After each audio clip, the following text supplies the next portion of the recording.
Just going live. Give it one more second. I'm just waiting for the live to start. I'll message everyone. Yep, we're live. Awesome, awesome, awesome, awesome. So we maybe give it another minute, or are we ready to rock and roll? Here we go. Let everyone join the room.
Hello, hello. Welcome, everyone. Welcome, welcome. World Futures Day is kicking off. We're just giving it a minute or two, and we'll get started.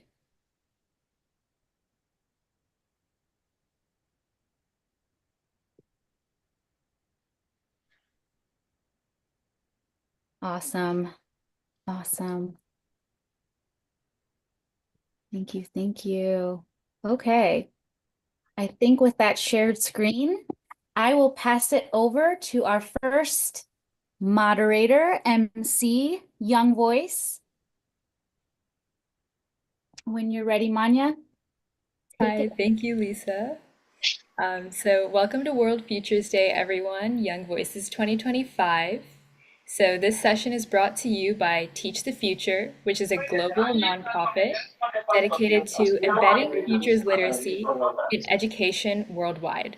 And World Futures Day is also a partnership with the Millennium Project. So right now, we are all part of a 24-hour global conversation about our futures, creating a space where all generations, especially young voices, can share their visions, concerns, and action-driven projects towards a better tomorrow. This is going to be streamed on YouTube, so let's make this conversation count. And also, as we proceed throughout the day, feel free to share your thoughts and join the global discussion using hashtag WFDYV. So facilitators, take it away. Hello, hi, this is Carol. I'm a co-founder of the Teach the Future global nonprofit, the Singapore chapter here. A very warm welcome to so many of you who have joined us from all around the world, whether you are a youth, a young at heart, or not so youthful, but still, very youthful in your thinking and aspirations. So we welcome all of you. I also like to introduce you to my fellow facilitators for this first session that we are kicking off at the World Futures Day 2025. I have with me from Singapore my co-facilitator Louis Pua. Louis and I work together in two social enterprises related to youth development work. And our office is actually situated within a public school in Singapore, very much a one of a kind. I will let Louis say more about that later on as part of the section that he's co-facilitating. And I also would like to introduce you to Jun Hao Go, and that is, Jun Hao, you can say hi and unmute yourself if you would like to. Jun Hao is one of my mentees at one of the tertiary institutions here in Singapore. So I've known him for the past year, mentoring him and his teammates in some of the projects and the innovation work that they're doing. And interestingly, as we all know, I think that the World Futures Day conversations, it is all about young voices, but um, we would like to let the young take the lead, but it is actually in reality intergenerational conversations. So I thought that it would be interesting to just let everyone know that in this co-facilitator team that we have here, this is how we line up in terms of our multi-generations. So for me, I'm from the Gen X, right? Gen X in the room, raise your virtual hands. How many Gen Xers do we have here in the room, right? Okay. If you if you identify yourself as a Gen X, regardless of whatever year, you can just raise your virtual hands. That's great. And then Lewis comes from the millennials, Gen Y. Okay, Gen Y, raise your hands. Awesome, awesome, awesome. Okay, and then last but not least, we have Junhao, of course, representing Gen Zs. Right. Who are the Gen Zs in the room? Raise your hands. Woohoo. Okay, all right.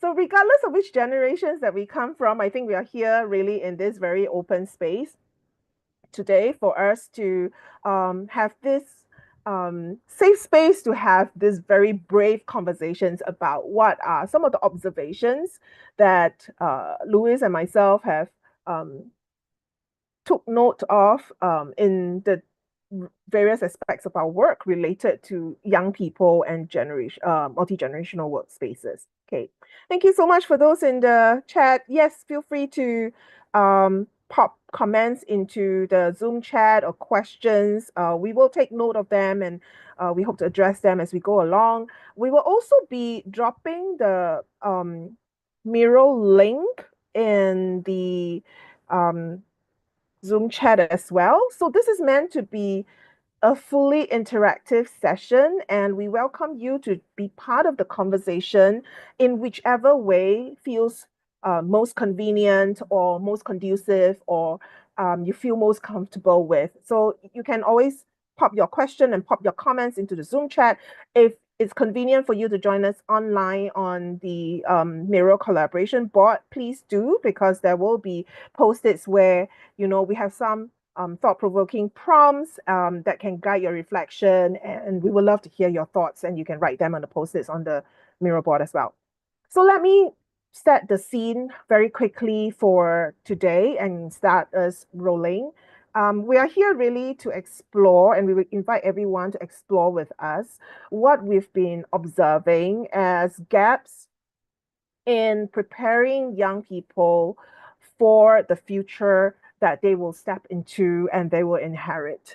And we see this particular area of gap show up in different ways in different contexts. For me personally, I not only do youth development work, but I also work with companies and organizations, including global MNCs, the HR department, the L&D department, the people and culture departments, on looking at how we can better bridge the gaps in intergenerational awareness and sometimes even leading to disagreements and conflict in the workplace itself, right? And very often in my conversations and discussions with the people, the working professionals, certain biases come up, certain very obvious lack of empathy between the generations come up.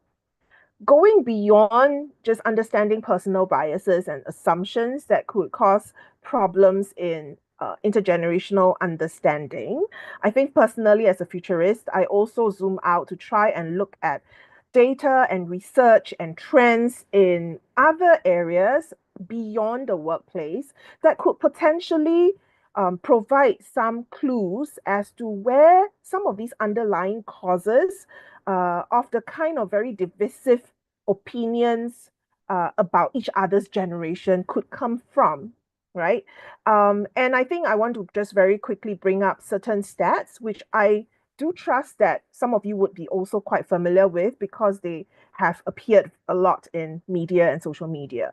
So let's take a very quick look at global figures. And I will start off with like global workplace related figures. This just happened in Singapore. The LinkedIn Talent Connect Asia conference just took place in Singapore here earlier this week. And the LinkedIn chief economist, Karen Kimbrough, actually said, based on their research, in today's world, more than 10% of professionals globally hired today have jobs that didn't exist as recent as 5 years ago. So this is just at the start of when the pandemic happened, right? And then today already you have more than 10% of people working in jobs that didn't exist just 5 years ago. Now, if we look into the future itself, World Economic Forum back in 2023 already has told us that 65% of the children entering primary school today will work in jobs that don't yet exist. Okay. And moving along, World Economic Forum also said that, interestingly, of all the reskilling that needs to be done by this year, and this will hit at least 50% of employees globally, the fastest growing skills that are needed in the workplace these days are not what we might expect it to be, even about things like AI and technical skills. It is actually self-management and active learning. Okay. Moving on, now we look on at how employers and employees view these skills gaps. From various international organizations, surveys, World Economic Forum, as well as UNESCO, they pointed out that 80% of employers actually value life skills. Again, that same stats appearing itself and reinforcing. However, the majority of employers also believe that the young people stepping into the workplace today actually lack these critical life skills such as problem solving, adaptability, creativity, and communication, and that they do not seem to have been adequately cultivated in many education systems around the world. Interestingly, on the other hand, let's hear from the teachers themselves. The teachers have also been researched and surveyed to have found out that about 2/3 of them globally feel that they are quite ill-equipped to teach social emotional skills. So some of these kind of life skills to do with social emotional learning, right? So that data came from OECD. And what about the young people themselves? Okay, globally, 1 in 3 people feel unprepared for the world. They're worried about life after school, they're worried about life direction and purpose, and also career prospects and pathways. And this leads on to increased stress, anxiety, and uncertainty, which is why it's no wonder that UNICEF in 2022 already found that 1 in 7 youth globally struggles with mental health issues. And I think this really was also exacerbated by the global pandemic that we all experienced. Where we come from here in Singapore, I think we have similar stats that really reinforce these trends that we've been observing from around the world. This is taken from the National Youth Survey that's done by the National Youth Council in 2022 for Singapore youth. And they found out that the top 3 youth source of stress, right, comes from uncertainty about the future, emerging adult responsibilities to do with adulting, as well as things to do with finances, including this professed lack of ability to know how to manage money, how to do budgeting, how to plan for long-term financial goals. And out of these 3 top stresses, uncertainty towards the future remains in the top spot. And you can see from the stats that actually across all 3 factors, there's been an increasing worsening of the situation from the last time that the survey was done in 2019. At this point in time, we'll take a pause so that you will bring other voices into the room. And we just would like to invite Jin Hao first to start us rolling. Jin Hao, as being the youth co-facilitator in this session, I wonder when you, and being the Gen Z representative, right? When you see some of these stats here, I wonder what are your thoughts triggered by these stats? Do you agree? Do you disagree? Do you think that they are a correct representation of what your experience and maybe the experience of your peers? Okay. Hi everyone, I'm Junhao. So even before I go into the stats itself, right, I would just give a quick introduction about myself. So I'm currently serving my national service in Singapore. It's a compulsory 2 years program, we can call it, right? That all males have to serve their national service in order to become like a full Singaporean, right? So before that, I was I was studying biomedical engineering. So I did a diploma in biomedical engineering at a poly called Nanyang Polytechnic. And basically I'm a STEM enthusiast lah. So I really believe in really the innovation and creativity side of things. And yeah, and I'm also quite a strong advocate for futures thinking. That's why I agreed to this when Carol invited me to share more about us youth really having life skills to really carry us forward in our future. And okay, so looking at the stats itself, right? I'm just wondering, only 1 in 7 youths. I think a lot of the Gen Zs can really back me up on this, right? 1 in 7 youths, more like 4 in 7 youths I feel like personally struggle with mental health issues. Even personally for myself when I was studying back in the day, right, I really faced a lot of challenges. I had a lot of mental struggles with academics, and there wasn't really a strong support group that I had to really um that I had to really carry myself forward and to really uh bridge that connection between a teacher and a student. So yes, it really felt like I have been in this journey alone. And I think maybe we are moving more towards a direction where collaborative learning is of course utmost important. But I think there are still areas of improvement that we can work on. And yeah, for the top 1 in 3 young people worldwide feels unprepared for the future. Uh I feel that stats is also uh quite understated because I feel like as youth right now, right, a lot of us we are so uncertain about what we want to do in the future, with especially the involvement or the expansion in technological advancement, right? So we talk about AI in healthcare, AI in education, or even we are coming to an era where quantum is becoming more and more popular. So quantum computing, are all of this type of new technological advancements going to take over our job in the future. So I think there's a lot of uncertainty as a youth to really um look towards a future where these all these advancements might somehow or someday take over our jobs. So yeah, so uh for the teachers itself, I can't really give comments lah because I'm not been a teacher myself. Uh But yeah, 65% of children entering primary school today will work in jobs that will exist. I don't know how true is that. The number might start increasing might start decreasing as there are more AI jobs that are coming in, right? So now in Singapore, right, we literally have like half our population wanting to study computer science because it's such a hot topic, and that itself is really saying a lot that we did not learn computer science back then, but only recently in the recent years, like 3, 4 years ago, it suddenly become popular, and then after it popularized, then all of a sudden everybody wants to study that. So it's really based on global trends, and based on what is in it in the industry right now. And I would even say now it's an over fluctuation of computer science um people that study computer science as compared to all the other industries out there lah. So yeah, so I think that's all from me. I can pass the time to Louis to also share more on the teachers side of I things. guess. Oh, sure. Hi, I'm Louis. I work a lot with educators. I won't talk too much about my work, but focus on what we are looking here, right? About teachers and whether they feel equipped to teach these social emotional skills for the future. Um, I don't want to comment because I think teachers are amazing people. They are so skilled to manage the stresses every single day with the students they work with.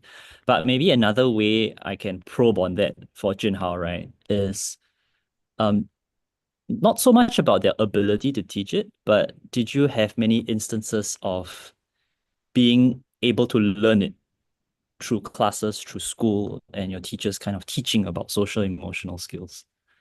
It's not so much about the skills, right? But more about whether you got the chance to learn about them. Hmm. Okay, so when we talk about life skills itself, right? It's I would say it's quite vastly different from soft skills. So soft skills itself, we think about like interpersonal relationship, communication, teamwork, all those type of skills. I mean, when we talk about life skills itself, right, it's really about the ability that helps the individual to navigate in like daily challenges lah. So like decision making, critical thinking, problem solving. All these are life skills lah. So I just want to like put it out there that there's a clear this there's a clear difference between life skills and soft skills. Because life skills itself is more of an independent learning and personal success as compared to soft skills where it's just about your interpersonal abilities to do something, right? And and of course when I bring into the aspects of school, whether did they train me up for it, did they use any techniques or whatsoever to really broaden or educate me on life skills?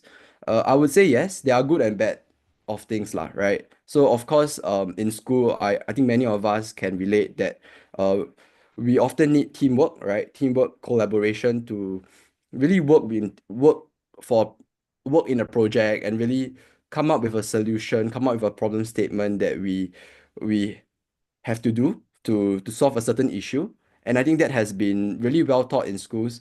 Really just about even forming teams, forming I would even say even very back then when I was still in the primary school like area, right? When I was still like 10, 11 years old, there was already kind of collaborative learning where every buddy in the class would form teams of five to solve a maths problem, for example. And that itself is really showing the beginning of having teamwork itself, right? And of course, when we talk about good things of life skills that were being taught in school, I would say time management, right? So time management is something that is taught at a very young age. How do we manage our time well? How do we set timetables? How can we plan a fixed deliverable every day such that we don't lag behind in tasks, right? And I feel that are some really good ways that schools have been trying to advocate for bridging life skills with future thinking, and they should continue doing that lah. Um, in contrary, right, on maybe not so good side that I feel that schools are lacking in is one thing I don't know about the rest of the countries, but I can say what that in Singapore, right, we do often uh not be taught on the emotional intelligence side of things. So, what does that mean, right? What do I mean by we are not being taught emotional intelligence? It has always been about academic learning, right? So it has always been about, oh, how do we solve this maths problem? How do we do this English question, right? Or how do we do this geography question? There's always a very primary focus on just solving X, solving Y, but it has never been about really just connecting emotional intelligence with academic intelligence itself. So I know many of my friends, they do lack emotional intelligence. So when it comes to like really talking to friends, they feel very socially awkward. They don't know what to do in that situation. They don't know how to really work together at some instances. So I feel like it's very crucial for us as youths to be really brought out in our emotional intelligence. And yeah, on top of that, right, financial literacy, right, is something that I do feel that is often lacked or not talked about. Um, we often feel that okay, it's not enough. Our current curriculum in school, there's really not enough like bandwidth or space to talk about financial literacy. We don't really plan for our future, right? We don't really plan that, oh, in the future when we buy a house, we need this certain amount of money, or in the future when we have kids, like um what what are some of the important things to note such that we can plan for our future well, right? And that are just some things that really came across my mind when I was looking at the stats as well as when you brought up the question itself, lah. Yeah. Hmm. Cool. Thanks for sharing. And I essentially was trying to ask Jin Hao about his point of view because as much as the schools may want to teach, there's also an element of does the student end up learning? I often see this meme shared in, especially in the American space, right? Because America's so good at creating memes. But teachers talking about how uh, when young people say that they didn't learn life skills, many teachers respond to say, we did teach them, you were not listening. So it's kind of a back and forth of trying to figure out how do we do this better? Because if at the end of the day, the life skills or soft skills may not have been picked up, then there is some gap we have to fill. I wanted to share some interesting data here now. So there's this guy in Singapore called Lee Hong Yi. He's the director of this organization called Open Government Products. They're an extremely innovative organization in Singapore that is within the public sector, pretty much operating like a startup, looking for problem statements on the ground and pulling together tech teams to solve them. What he did as a personal pet project was to do a survey on the effectiveness of education. The survey questions that he asked looks like this. What were some of the most useful things that people learned in schools? They could choose a variety of subjects if they wanted, or even key in others. On top of that, they would be invited to elaborate on the specific topics that they found was useful and kind of fill in some demographic data and information, including what jobs these adults filling in this survey are currently working as. As he came out with this data, there's a really interesting graph that emerged after that. I am telling everybody that I know in Singapore how important this graph is, because it is, if you're in the tech space, it's the UAT side of things, the user acceptance testing. When we get young people who finish their educational journey to come into adulthood, we need some kind of barometer to measure whether education has done a good job of preparing these young people for adulthood. I don't want to say it's all about jobs. It's also about how do we relate to each other, emotional intelligence, like Jin Hao has said. And so this is then a very powerful and important chart. We're also looking at measuring this not from the perspective of PISA scores of literacy and critical thinking alone. We're looking at life objectives. Just as a fun but sad fact, one of the big worries in Singapore is our extremely low birth rate. Our birth rate right now is below 1, which means for every couple, we only produce less than 1 child. We are below replacement rate for our country. That is a big problem, and one of the roots and stems of this comes also from social and interpersonal skills, whereby people are finding it harder and harder to date. I think it's a global phenomenon, but given our minuscule birth rate in Singapore, it's quite existential. So let me just come down to this chart that you are seeing in front of you. The green bars represent what the respondents felt was most useful in what they learned. The red bar represents what they felt was least useful, and the blue one represents what people wished they had learned more. And the conclusion that Hong Yi came up with was that personal financial literacy was a huge gap. It was by far the topic and the area of knowledge young people wish school would have covered more of. Coming up after that would be self-care and stress management, social and interpersonal skills. And following that, we start to see subjects like computing. Jin Hao mentioned that half of the country wants to pursue computer science now, and this is where this desire is coming from. That desire comes from the growing tech trends in AI, in cybersecurity, which if we take on a futures lens, we may want to pump the brakes a little bit on this, because whether or not there's going to be as many tech jobs, it's not a surefire answer to say that yes. I also want to help us interpret this data a little bit, because even though it is said that chemistry is least useful, and we even see moral education being a lot of people responding that it is the least useful. One of the things that we have interpreted is to understand that it might not be that the topic is not useful, but that perhaps it was not taught effectively, and therefore the lessons were the least useful. So then that's where we really want to look at the blue bars to tell us what people wish they had more of. So this is the data that we have, and I'm really curious about, if you are interested to access the full data, you can click on the icon here to access the full data to take a look. Just so you know, this data is not a huge formal research.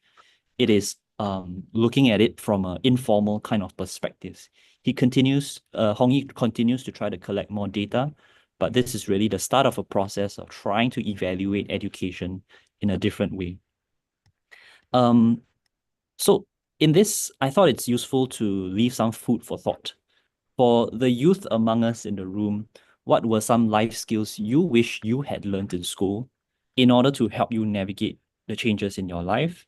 And for the adults, what were some life skills that you learned in school, or perhaps you didn't learn in school and you wish you would have learned that helped you to navigate?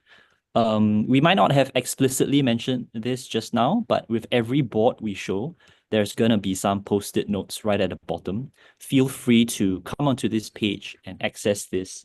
For those of you who might not be able to access, let me send that link into the chat so that you're able to come onto this page to type in any thoughts that you might be having about this. Okay, so here we have an adult response here. Studied economics focused in an economics focused high school. All subjects were useful, like law, budgeting, and statistics. My own comment on this at times is, and I'm calling back to what I mentioned earlier, where schools do teach things, but whether students were listening, that's a real challenge. So I think it continues to be a challenge where even if we bring these topics up, how do we help the students to find value in it?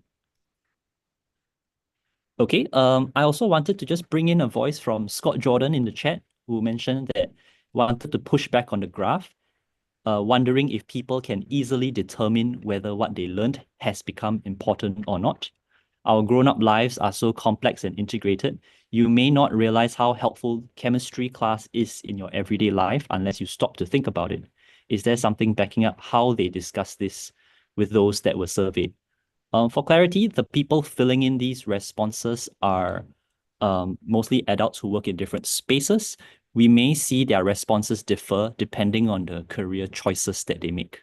I agree that in some subjects, for example, chemistry, we might learn a more structured way of thinking or a scientific process. I often use the example of the scientific method and A/B testing, which is used in marketing. In marketing, we do A/B testing to test which versions of a product or a website is effective, but that knowledge came from a scientific method of wanting to use quantifiable data in order to make better decisions. Sabrina also brought up an interesting point here about moral education, but by which worldview? Certainly much has changed between how teacher generation understands and practices morals, especially with so many adults being publicly cancelled for nefarious acts.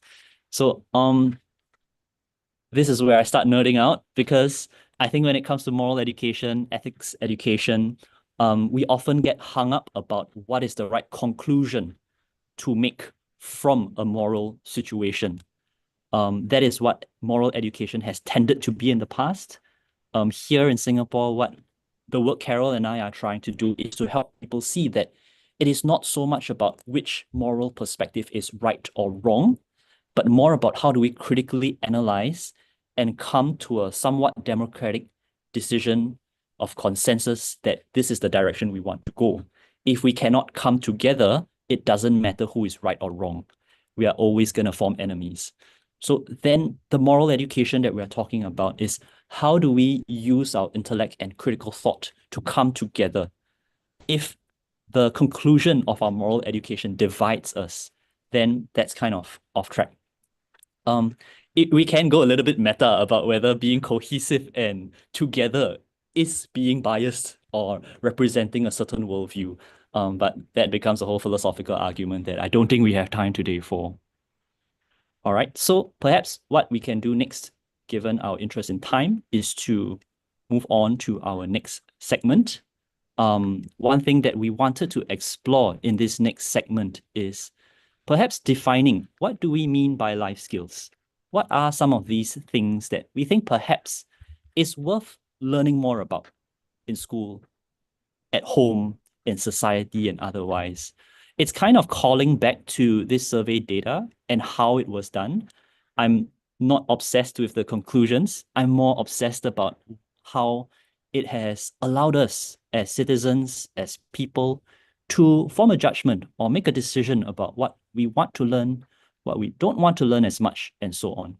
So perhaps where we can do in this next segment is to come over to this side of the board and take some post-its, digital post-its, and type in what are some of these skills or knowledge. Let me just amend that, right? Knowledge that you feel we could spend a bit more time in. Okay, I'm going to stop talking to give you some time to do this.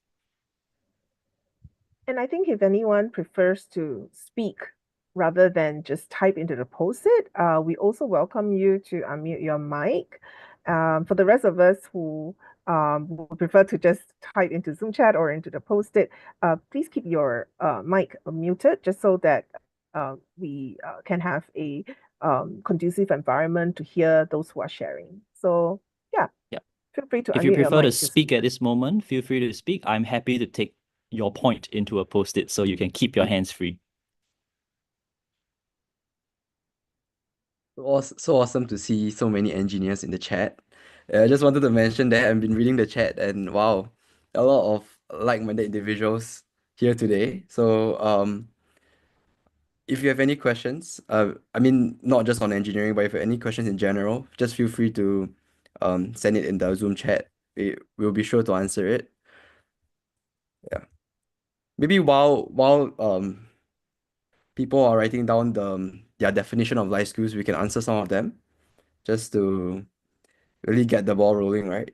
So the first question is, hey Gen Z, how do you show up and how may other generations show up for you? Share to connect us, right? So how do I connect with personally, how did I connect with Carol is through a mentorship program that I had in my polytechnic. So I was going through a pitching competition. So I came up with a product related to AI. So it was helping to mitigate falls in hospital environments. So essentially it helps to basically detect between what a unsteady person is and what a steady person in using like computer vision.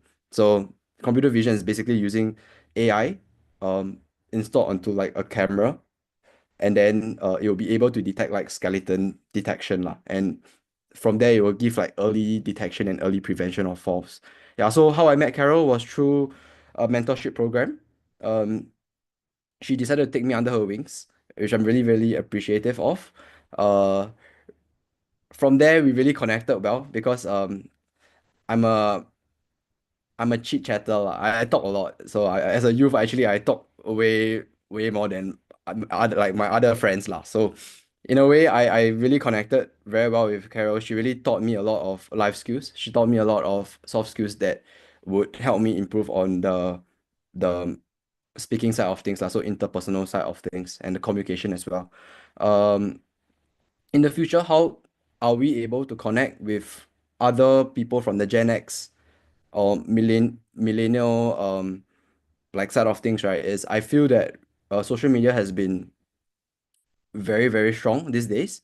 So example is like LinkedIn, right? So if let's say you're interested in a certain industry or certain like for example engineering, right? You can go and connect with other professionals in the engineering sector, drop them a message, ask them if they can share some tips, share some advice. If not, you can always call them to meet up for a chat or just a quick back and forth message to really learn more about what these Gen X and millennial people are doing nowadays. Like, and of course, when we talk about connections, when we build more connections, we also get better stepping stone as a youth, so that in the future we are more prepared for what's to come, right? Yeah. Next question. Yeah. Carol, do you want to answer the next question? I'm just wondering whether anyone would like to Yeah. speak as well. Is there anyone from the audience? I believe the Amna and Lisa have already allowed for everyone to be able to unmute yourselves. So if you prefer to speak or to, elaborate on what you have put into the post-its. I mean, I see very interesting Hello. inputs, economic decisions, learning to learn, right? And how to deal with life uncertainties. And then And I think Sabrina will probably say, yes, future consciousness and future foresight is the answer to how you deal with life uncertainties. I see someone raising up their Oh, hands. So would you Oh, like to sure. unmute and Ja, yeah, ask the question? Jahagir Mamtas. Sorry if I butchered your name. are you able to unmute yourself, Jahangir? You've got eraser. Or if Jahangir is trying to Yeah, resolve the if mute it issue, doesn't work, then maybe maybe, Scott. yeah, maybe Scott can go. Scott, are you able to unmute? I think I am, but Jahangir might Yes. have figured it out too. Okay. Oh, yes. So Jahangir, you want to go first?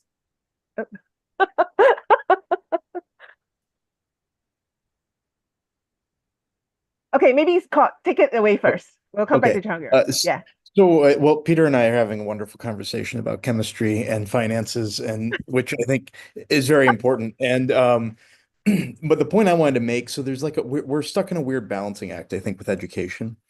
And because I've talked to so many university professors who are like, please just give me students who can add, multiply, subtract, divide, put together sentences, write paragraphs, who can read a book for crying out loud, because that's a huge problem in the US. And I think it's becoming a global problem as well with all of our screens. And do kind of basic stuff. Although I would add to that, definitely personal finance is huge because I think a lot of us we're subject to scams these days that are not like what our parents had to deal with, but we should know how to do some of that. And maybe our parents don't teach us that as much as they might have used to have done, or maybe money's just much more complex than it used to be. But at the same sense, I also think there needs to be a nice exposure in kind of primary, secondary level education so that because you don't know the things. Like I feel like in a survey, you may not think.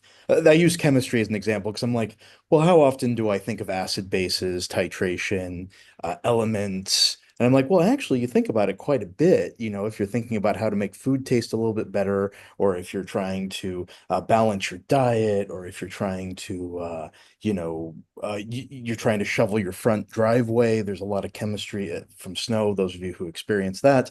I think it's little bits and ways, and I think Lewis, you mentioned the scientific method as well. I think that we often use that. You know, we experiment, and not just with like doing a whole scientific experiment. We experiment with each other, right? We see how far we can take a conversation or how far we can do this and that. And so I think all of that thinking is very important, but how do we get a lovely base so that then and you can go to any university in the world and really learn about something or really develop a career pathway. So that's just the thing I add. Thank you so much, Scott. I love what you're saying because what you're talking about the scientific method. There's that Einstein quote, right? Like about not doing something again and again if it doesn't work, you have to try something else. So, and I'm really curious about how do we take these lessons and transplant them into a different field or area. So, for example, we might be doing a scientific experiment, we try different methods, and we get the outcome we want. But in Singapore, the work I'm trying to do with some youth is how do you do that with your parents? If you want to hang out with your friends and your argument about how you don't want to feel left out is not working, perhaps you can try a different method. Perhaps you can introduce your friends to your parents. Perhaps you can share with them what is your agenda for your outing with your friends. Perhaps these different methods will get you to the outcome you want. And that's kind of what we are interested in for now. And I'm really talking about it from the middle to high school age group of students, because that's where Carol and me spend a lot of time in. But I fully agree with you about primary education, elementary education. Some of these foundations we really shouldn't mess with because you want them to read, you want them to count and do their basic math. Thanks for the contributions. I think there's pretty rich conversations going on, and I really appreciate that. But I do want us to move on as well. So let me take it on to our kind of last segment. Um, for now, I've briefly kind of teased this in Singapore, and Carol mentioned it. Carol and I, we run an organization called Creator, and the really unique setup we have is that we are physically located inside of a public secondary school. For the international audience, it's kind of like high school kind of age group. Students are between 13 to 16. We find that in this age group, puberty is coming in full swing. Self-identity is coming in full swing. Rebelliousness is coming in, and mentorship becomes relevant. We found many of these life skill challenges. Reading is one of them, but a bigger deal is how do they relate to each other? Why are two best friends constantly bullying each other, thinking that they hate each other, but actually from the outside, they're the closest friends to each other, even though they keep poking at each other. They don't know how to relate to each other because they are used to that kind of aggressive, confrontational experiences. And we haven't often stepped back to unpack this dynamic of social interactions. They haven't thought too much about their futures. When we casually survey students about how much money do they think they need to cover their expenses or for basic survival in adulthood, they talk about the closer to a 5-digit amount of money just to make a living in Singapore dollars and US dollars are not too far apart. So it's around that upper like $5,000 to $8,000 just to survive. When it comes to things like cost of living, affording a house, they talk about being unable to afford that. But the policies have not actually changed. The public housing market in Singapore, which is, by the way, about 80% of housing in Singapore is public housing, prices have not changed that dramatically. What we have come to realize is that while there is a lot more public discourse over social media, over online news, a lot of anxiety and pressure starts coming into the forefront. But there's not a lot of support in how do we help students to make sense of what's going on. So the work we do so far in schools have been to help students be more connected to the world, where teachers in Singapore start their day at 6 a.m. and they end their day at 6 p.m., 12-hour job. They don't often have the bandwidth and time to bring students into the outside of a classroom environment. And that's where we kind of play our part. Like Carol mentioned, we are kind of one of a kind in Singapore at very least to do this work. Because of this, we have been developing a curriculum of sorts, which we kind of titled the School of Life for now. I know there's a UK setup with the similar name, but the objective here is really how do we get young people to pick up some of these life skills, these foundational mindsets and capabilities to prepare them for the future. Some of these topics include metacognition. How do you see yourself from a third party? I sometimes use this very crude and visual image of how we are just these brains in meat bodies. How do we step back from that meat body and decide how can we control this body and make it do what we would like it to do, rather than get consumed by our habits instead and our impulses. So there are other topics about learning how do businesses even make money? Why do some jobs pay more and why do some jobs pay less?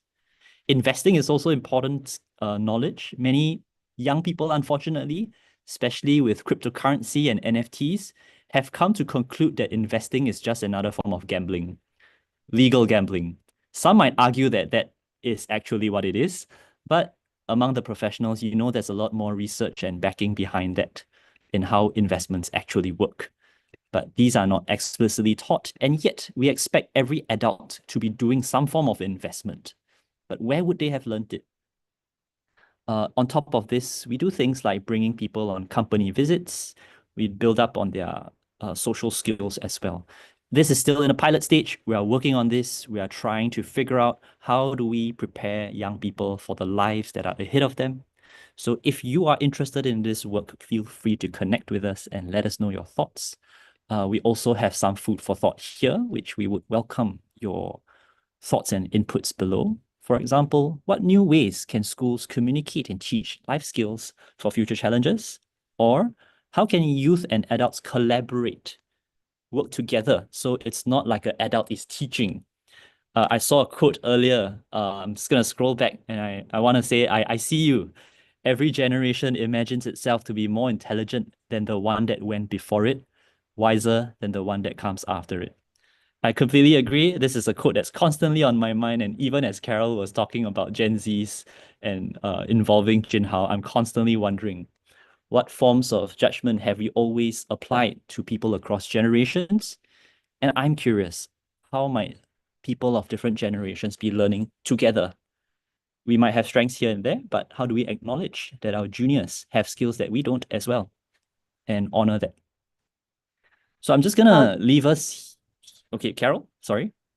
No, I just thought that I would just add to what Louis has shared. I think for us at the School of Life, as Louis pointed out, that we are prototyping the curriculum. We are also prototyping how we are delivering and designing the experience.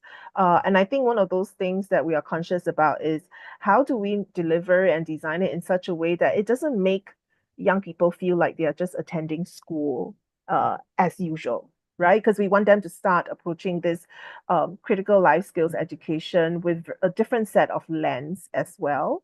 I think the other thing, so we do a lot of more experiential learning. I think that's part of that prototyping. How do we bring it across with more embodied experiences so that they don't just learn it in their heads, but they learn with their hearts, they learn with their body. The other thing that I think is also part of that prototyping experience is co-creating it with the young people themselves. So it's not just about us thinking that we know best how to teach life skills to young people, but really finding out from young people how they would like to learn this. What's the most effective way of learning it? And what are the questions that constantly bug them about, how better to make decisions, navigate life, make friends, um, even know, like how do they even get to become more self-aware, socially aware, situationally aware? Yeah. Yeah, maybe I could share just a very quick food for thought as well, right? And I think since we're on the topic on like how can youth and adults collaborate to spread life skills education worldwide, I think we live in an era. I mean, during my days when I was still studying, right, it's often that teachers or professors teach students, right, teach students how to do a certain topic, certain subject, or a certain skill. It's never about the youths having a say in anything, right? So it's always been about um, teaching, and then there's no reciprocation on that, right? So I think in the future, right, as we go towards a more collaborative society, we would definitely want the youths to be empowered, right? So often you hear empowerment, not overpower, right? So we need we need adults or what's it called? Teaching adults especially, right? To empower the youths, not overpower them, right? It's about really learning together in a classroom. It's really about sharing experiences, and from the back and forth of communication, I feel that that's really one way that we can go forth in spreading life skills. And then that's where we can start bridging soft skills, interpersonal relationships, right? Emotional intelligence, all these sort of things would work um when teachers take the first step to empower their students, give them a voice, right? Give them um make it opinionated, right? It's not about just okay, you do this, you do that, right? It's more about okay, let's share, let's have a group discussion on how we can go forward on this. Yeah. And that's how I personally feel. Um and yeah, and of course if we can really how to say, if we can really use, for example, subjects like chemistry, right? What Jordan was mentioning earlier. If you can relate it to real life examples, it would definitely be much better, right? Because I remember studying chemistry back in school. It has always been about memorization. Okay, memorize titration, right? Memorize the 6 steps of titration. That that was just very taxing. It was just okay. Step one, add 115 ml to a beaker. Like that's really very pure memorization, and it doesn't help, right? But when you actually relate it to a real life example, right, then that's when it actually starts becoming a core memory. And then people, or I would say specifically the youth, they will start enjoying the process of things. Yeah. Thank you. I love a story I heard, not from a teacher, but from a parent. And I thought it's appropriate because Valerie just talked about parents and how emotional intelligence starts with parents, right? I love this story because it was a pro tip from a parent. This parent was sharing about how um, whenever you ask your kids, how was school?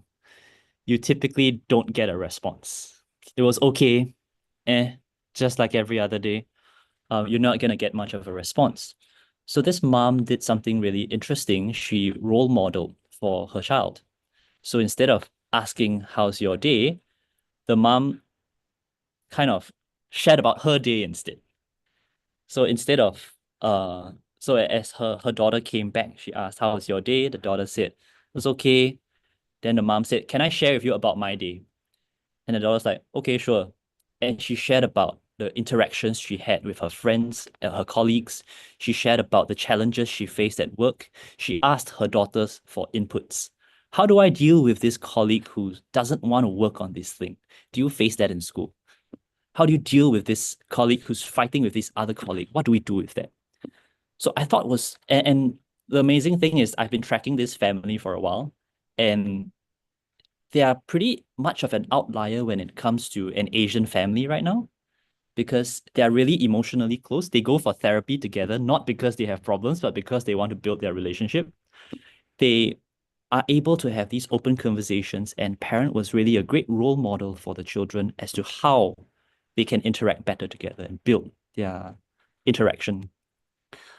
So I do think that there's a lot we can do about role modeling, and I'm curious, what do our teachers role model beyond subject expertise? What might they role model in terms of curiosity or openness, humility? I'm very sure that people will have it, but how intentional are we in demonstrating that? Okay, so I'm mindful of time. I've also been reminded that we only have about 3 minutes left. So I'm just gonna leave a way for us to keep in touch here. Feel free to scan and connect with us on LinkedIn. Happy to continue this conversation moving on. I'm personally really excited if any of you are doing School of Life type work in your countries. We have so much we want to learn as well. Yeah. Should I pass it back to Mania or Carol? Do you want to have any closing remarks as well? I think that comment about parents is really pretty triggering. As a parent here, with kids in from Gen Y, Gen Z to Gen Alpha, um, I would say that not all parents are definitely as enlightened and conscious. Maybe enlightened is not the word, as aware and conscious as the friend that Louis mentioned. I think many parents probably need to go through some kind of a parenting education ourselves. Um, I have 4 kids myself. I would say that I feel that I learn from parenting every one more kid. And then I try not to make the mistakes that I made with the uh, older kids, with the younger one. So I would Or I say guess that that it's every kid forces you to unlearn something as well that you true, thought would that have as worked. well. That's true. That's true. They're all very different. But I would say that I can definitely see that of the 4 kids that I have, it's the youngest one who is most maybe emotionally attuned and emotionally intelligent. And I think it really comes from the kind of the kind of relationship, parent-child relationship that I have, that I keep refining, the kind of conversations that I have with each kid as I keep refining them and learning and making mistakes and then unlearning, relearning, and all that. So yes, my younger kids got to benefit from that, and very sorry for the eldest one who bear the brunt of all the experimentation and prototyping that happened when I was a first-time parent. I don't know whether any other parents in the group want to say any final last words rather than hearing from us. We're happy to let the audience have the last word.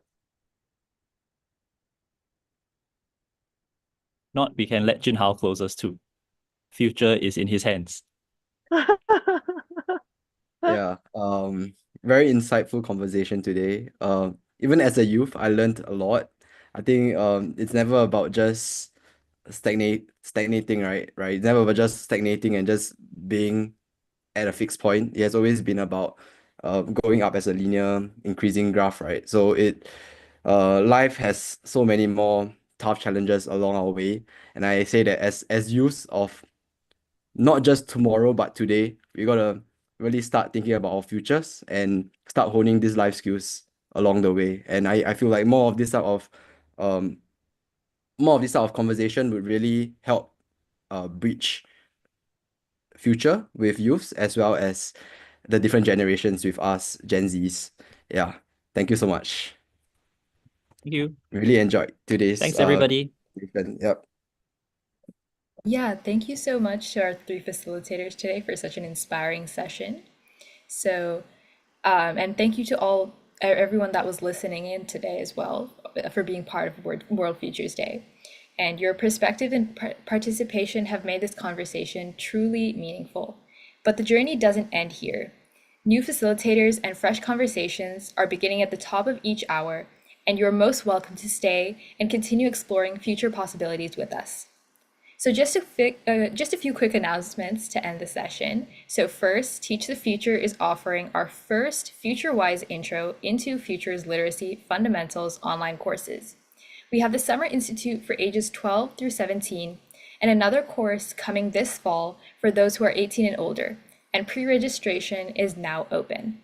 Secondly, we'd love to hear about your experience. To share your feedback and receive your certificate of participation, please fill out our survey, and I'll be sharing the links in the chat now. Thank you.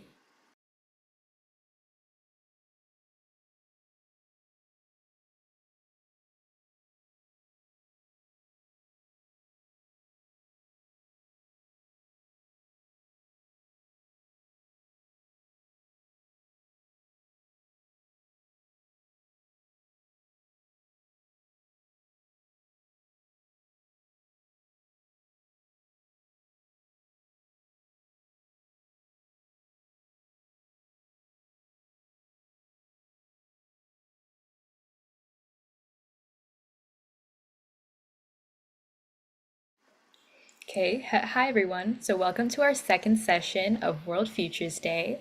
So here as our facilitators, we have Hazel and Ellen.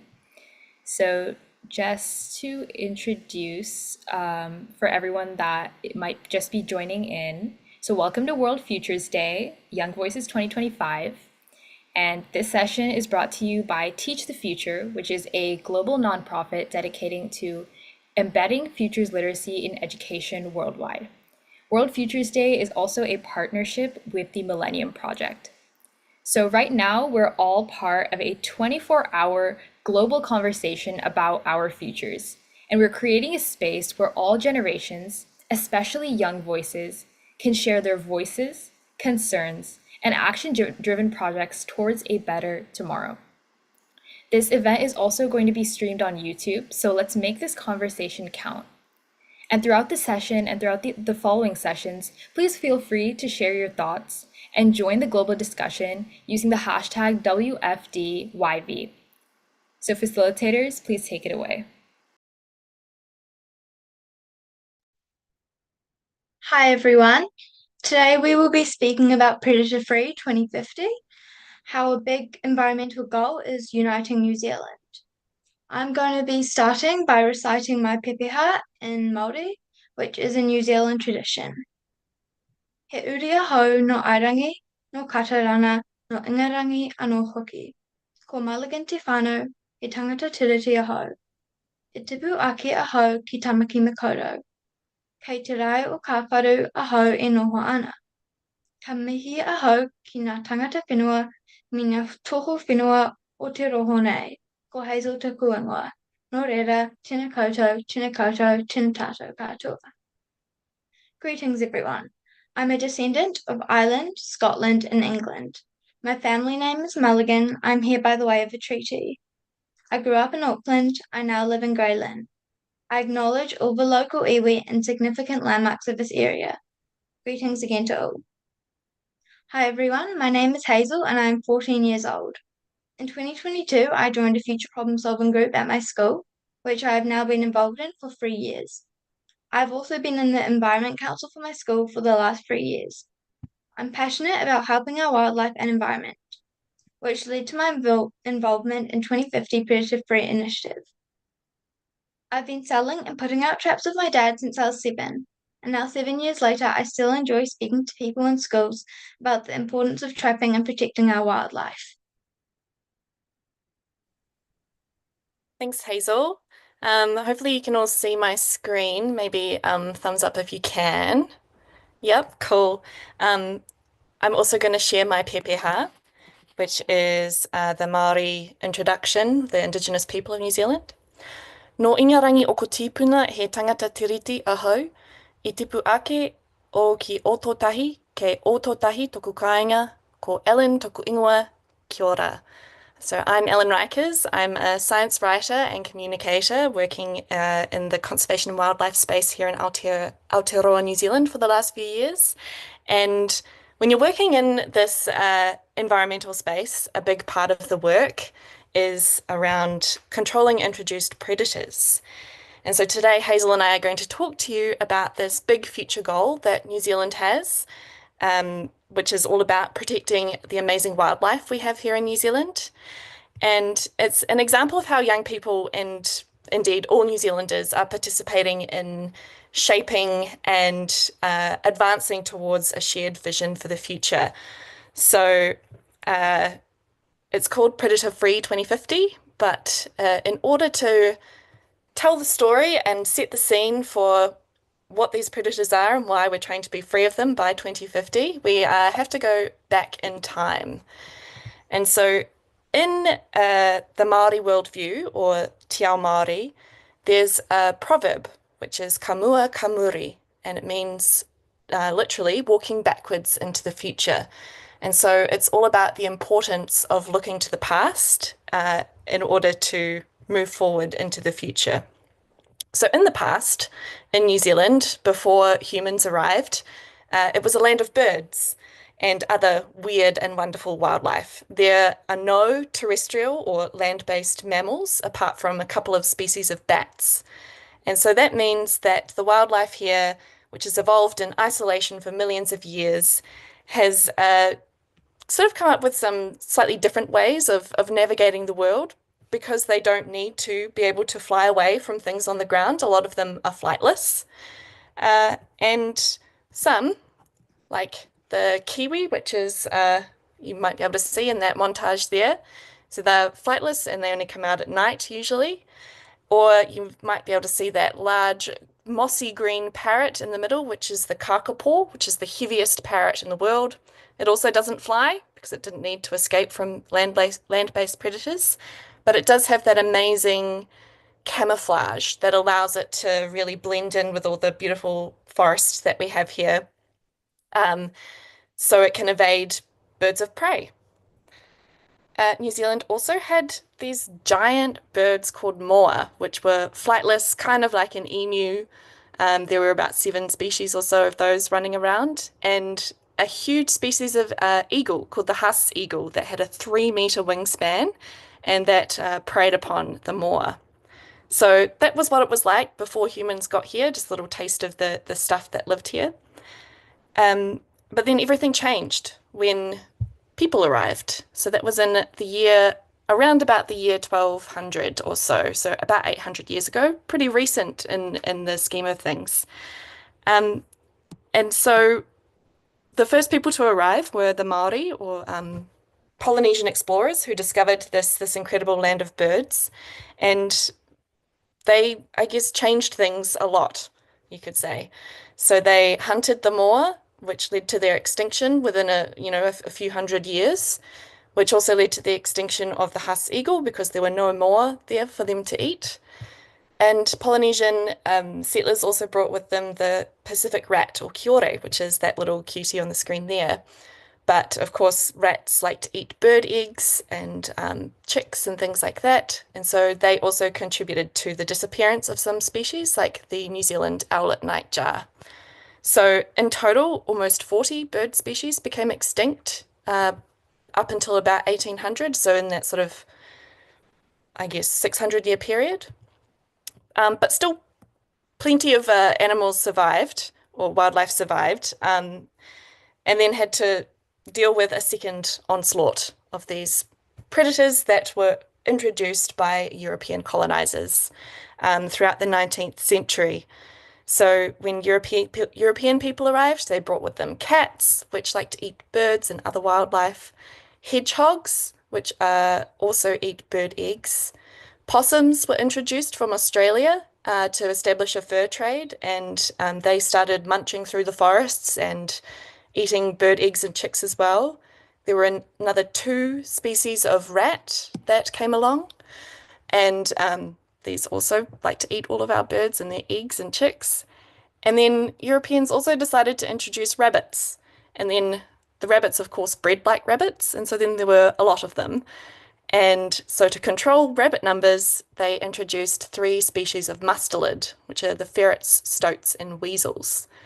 But of course, these mammalian predators didn't just eat the rabbits, they also decided, well, they also went and ate the birds and other wildlife. So this had a massive impact on the wildlife that was left in New Zealand. Another 15 species or so became extinct, and a whole lot more became endangered, with very small numbers surviving or species being essentially made extinct on the mainland but only surviving on offshore islands. So it's also not just birds that are affected. You can see there on the screen a giant insect, which is called a weta, and it's essentially like a flightless cricket that is about the size of your hand. So it's really big and quite impressive, crawling around the forest floor. And then over in the corner, you can also see the tuatara, which is an amazing reptile. It's not actually part of the lizard family, it's in its own special family. And it has existed unchanged for about 65 million years, since the time of the dinosaurs. So all of this incredible wildlife we have in New Zealand that's now in danger is a really big part of our national identity. We call ourselves Kiwi, named after the kiwi bird, and many species are taonga, or treasures, for the Indigenous Māori people. So today we're in a situation where 80% of our native birds, 75% of our native frogs, 80% of our native bats, and 95% of our native reptiles are either threatened with extinction or at risk of becoming threatened with extinction. And so these are on a big list of more than 4,000 species that are threatened. So that's not a great place to be in. And so we now want to hand over to you in the chat, if you could maybe pop some ideas. What would you do if you were faced with this situation? If you were living here in New Zealand, this biodiversity that makes the country unique is in trouble, would you try to save it? And how might you do that?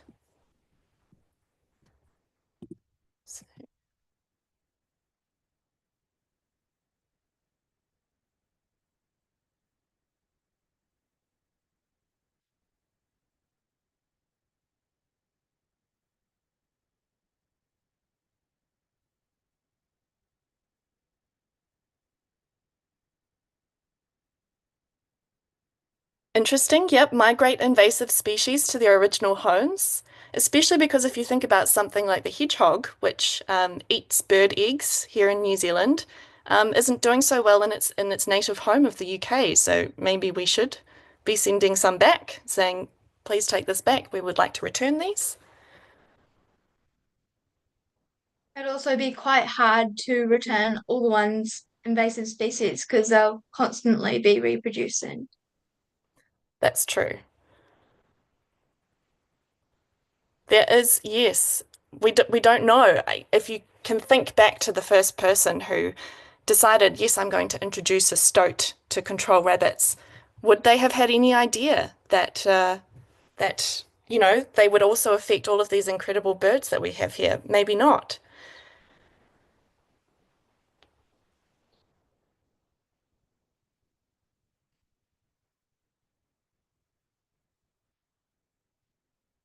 There aren't any other ideas. It is a tricky one. Maybe we'll pass on to what New Zealand decided to do. So New Zealand's solution was predator-free 2050, and it became a thing in 2012 when a group of conservationists got together to create a moonshot goal, which was to eradicate the most damaging predators, which were the possums, rats, and mustelids by 2050. They decided that they would achieve this through traps and poisons specific to these animals throughout the forest. In 2016, the New Zealand government adopted this idea and it grew. Now, many more people were involved, and there is a lot of people pitching in to achieve this goal, which leads us onto our next slide, how we're achieving this together. Ihara tomato toa no toa ikari I taku tini. Your success is not just based on yourself, you've got to have the community to achieve this goal. Predator Free unites many people of the country, including iwi and hapu, Māori tribes and sub-tribes, pitching in their value of kaitiakitanga, guardians of the environment. Department of Conservation helps to promote this as well as putting traps around in the area. The Predator Free New Zealand Trust with the Predator Free 2050 Limited leading this project and physically going around New Zealand to put out traps. Schools teaching kids the importance of looking after wildlife and birds, and communities pitching in by donating to organisations putting traps in their backyards and supporting Predator Free. As I mentioned before when I was talking about myself, my dad and I have been supporting Predator Free since I was about 7, selling traps at farmers markets, putting traps in our backyards, and encouraging neighbours to as well. Predator Free is an amazing community and helps bring people together as well as increase wildlife in our everyday lives.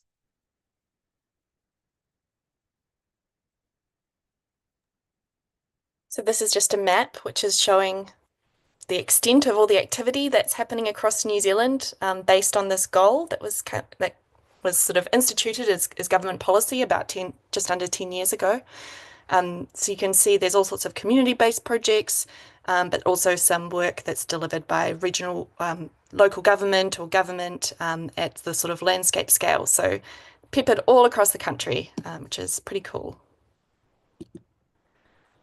And so the exciting thing about coming up with this sort of big vision for what we want in 2050 to be free of predators by then, and having so many people get excited about it, is that you don't actually have to wait until 2050 to start seeing things happen. And the future vision, having this future vision can be making change in the present. And so an example of this is in Wellington, which is New Zealand's capital city. And you can see it there just around the edge of the harbour. And right behind the suburbs of Wellington is this big valley here, which is known as Zealandia Eco Sanctuary. And it's essentially like a life raft for some of these endangered species. So they've taken this valley, which had some forest in it, and they put a fence around it in about the year 2000. And then they got rid of all of the predators, the introduced species, or introduced mammalian species within this fence, and it became this safe haven for some of these amazing birds and other wildlife that we have here. And Zealandia, interestingly, has a 500-year vision for how it wants to restore this valley. So they're definitely thinking even further than 2050, long term, how do we bring this place back to what it was before humans sort of introduced that imbalance into the ecosystem. Then on the other side of the city is Miramar Peninsula, which is sort of this piece of land jutting out into Wellington Harbour. And that doesn't have a fence, but it is surrounded on a few sides by water, which makes it a little bit tricky for some of those predators to reinvade after they have been eradicated from the area. But of course, it's ongoing.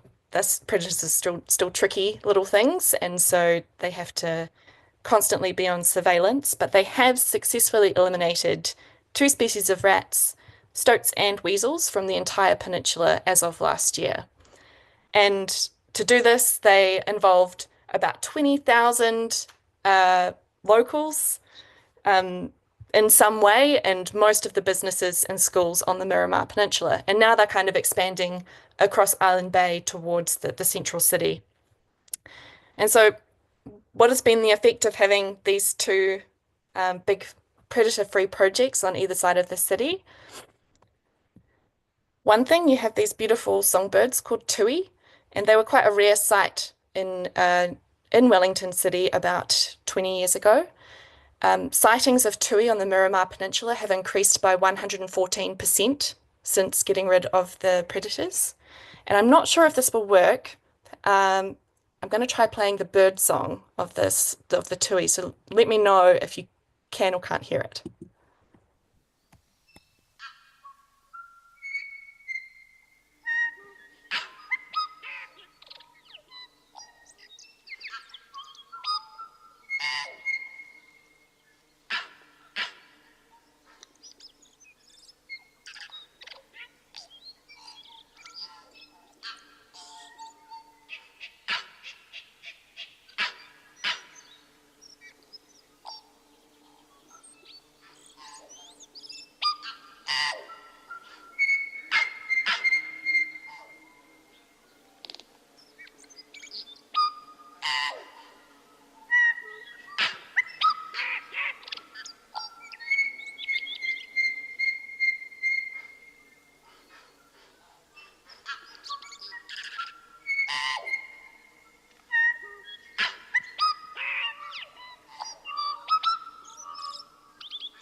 So you can now see and hear tui outside New Zealand's Parliament, the Beehive, and they're just everywhere in the city, which is pretty amazing. Another resident that has returned is the kaka, or a parrot that lives in the forest. And so they have been breeding in Zealandia and kind of extending out into the surrounding suburbs. And so pretty cool for the people who live around there to have these really cheeky, inquisitive parrots now coming into their backyards. And even New Zealand's smallest bird, which weighs about the same as, if you imagine 6 paper clips in your hand, that is how much this little bird weighs. It's called a titiponamu, or rifleman, and they were introduced into Zealandia in 2019 and then were detected breeding outside of the fence in 2021. So amazing that this is sort of wildlife is coming back into the city. And it kind of creates this feedback loop where people can see that their actions towards this long-term 2050 goal are having returns and are having an effect, and gets more people motivated to get involved. And it made me think of a quote from David Attenborough: "No one will protect what they don't care about, and no one will care about what they have never experienced." And so by experiencing this amazing wildlife, more people are caring and acting. Also in Wellington, there's a project happening around the sort of hills that extend right behind the city called the Capital Kiwi Project. And this is focused on the kiwi specifically. And kiwi are pretty tough birds, actually. Even though they can't fly, they can deliver a pretty decent kick if a predator comes in their burrow. But only if they're big enough. So when they're quite small, they're still really vulnerable and they can't fight off a stoat. So a stoat is the main problem for the kiwi. And just statistics wise, out of 100 kiwi born in the wild, only about 4 or 5 will make it to adulthood. So the rest of the 95 will get eaten mostly by stoats. So by controlling stoats across this wide area, you are creating a safe space for kiwi to be again. And so all of those dots that you can see are traps. So there's about 4,600 traps across more than 23,000 hectares, which is huge. Hopefully this will work. This is a little video of what a kiwi sounds like.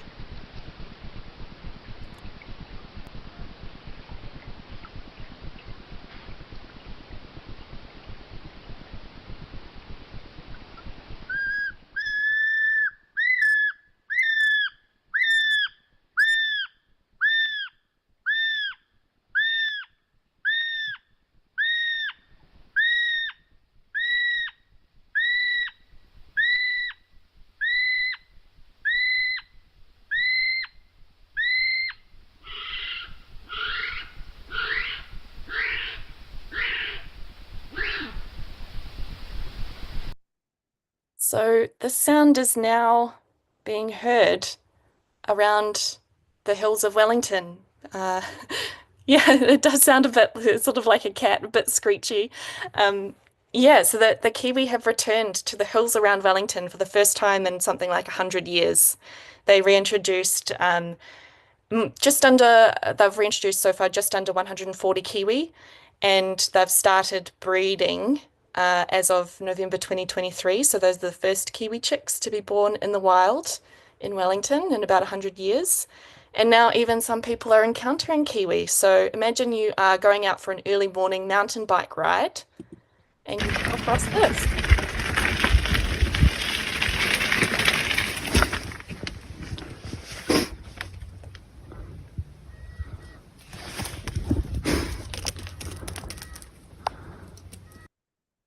So Kiwi can actually run as fast as 20 kilometers per hour. So they're pretty speedy even if they can't fly.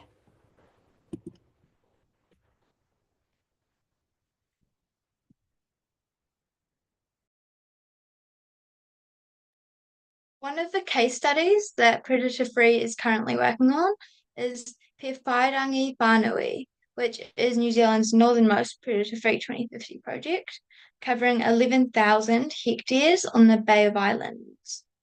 This project aims to protect the native species by removing pests. The three main areas involved is the Purerua Peninsula, the Russell Peninsula, and the Cape Brett Peninsula.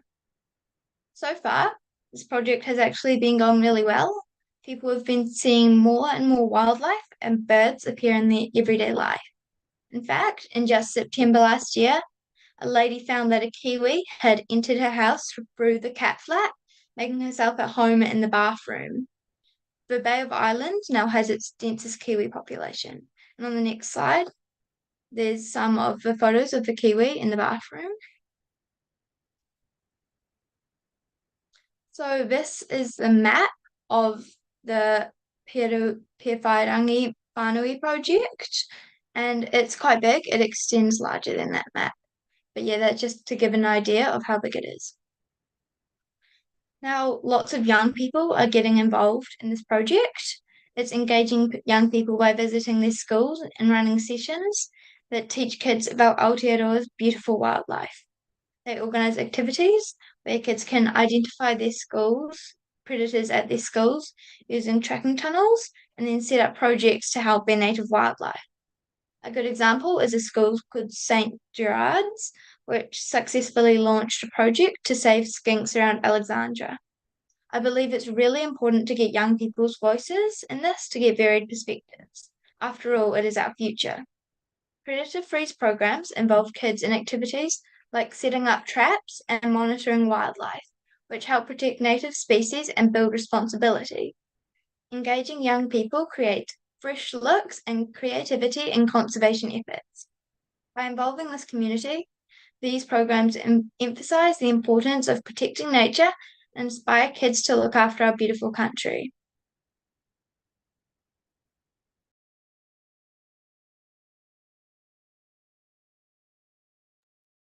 But of course, it's not to say that this is all easy, despite these wins that are happening across the country, or even that we will fully achieve Predator Free 2050.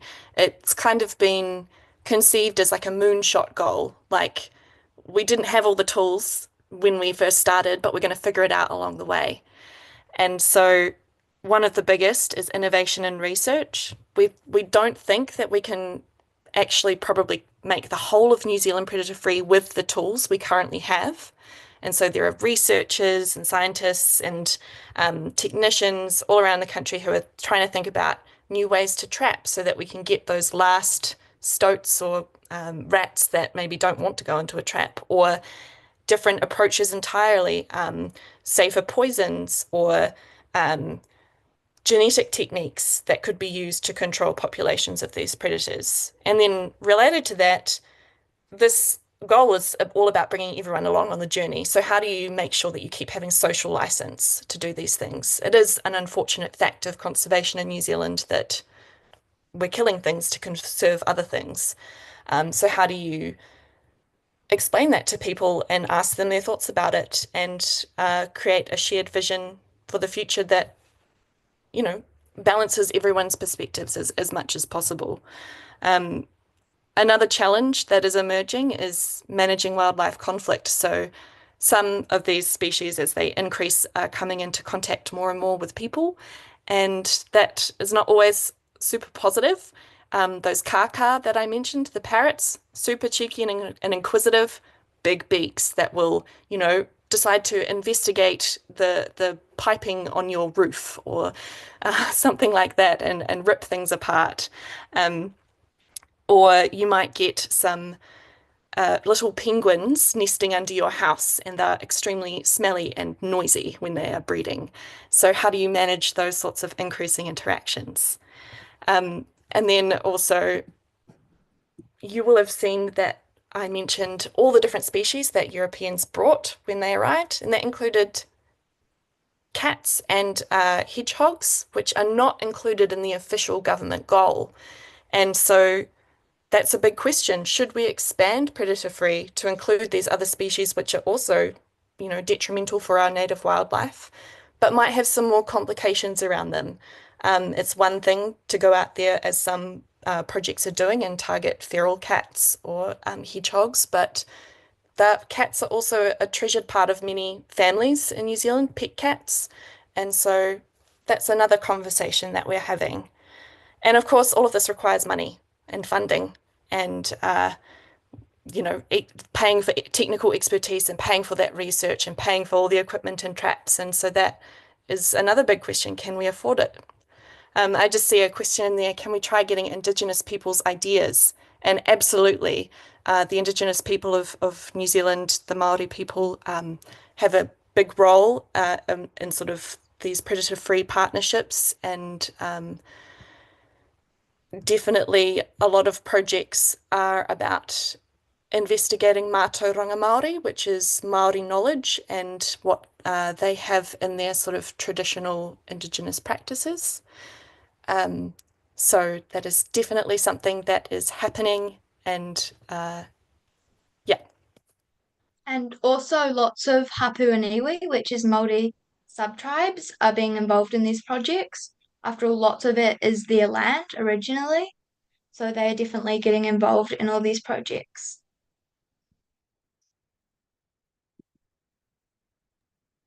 So as we briefly mentioned on the previous slide, there are some ethical problems with this. So when we're teaching people and kids about predator-free, it's important for them to understand that we aren't getting rid of predators for fun. We're ensuring that our native species thrive instead of animals that are introduced and eat up our wildlife. A quote that sums this well up is, "Something is going to die. It is going to be the possums, the mustelids, the 3 species of rat, or it will be most of New Zealand's native birds, and an unknown amount of plants and invertebrates. You have to choose, and action is a choice." So this is really important to keep in mind when thinking about predator-free. Which brings us to our next question. How would your life change if your predators weren't around, or if the wildlife wasn't around? Or what if you could see more birds and other wildlife more often? What would change in your life?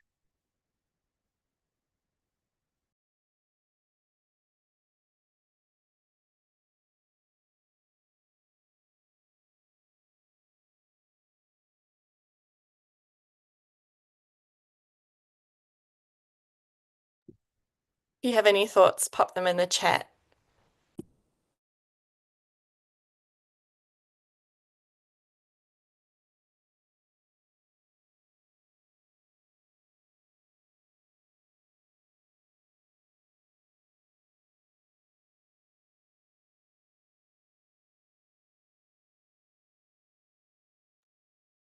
Yeah, I just thought it would be pretty bad without wildlife in our lives.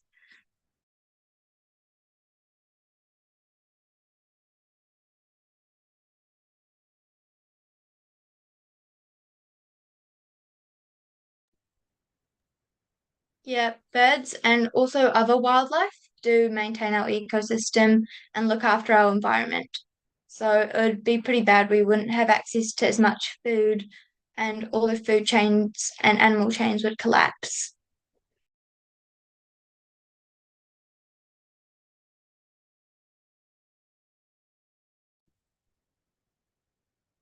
Yep, definitely agree about feeling less connected to nature. That's really an important thing, I think, for young people and everyone, really.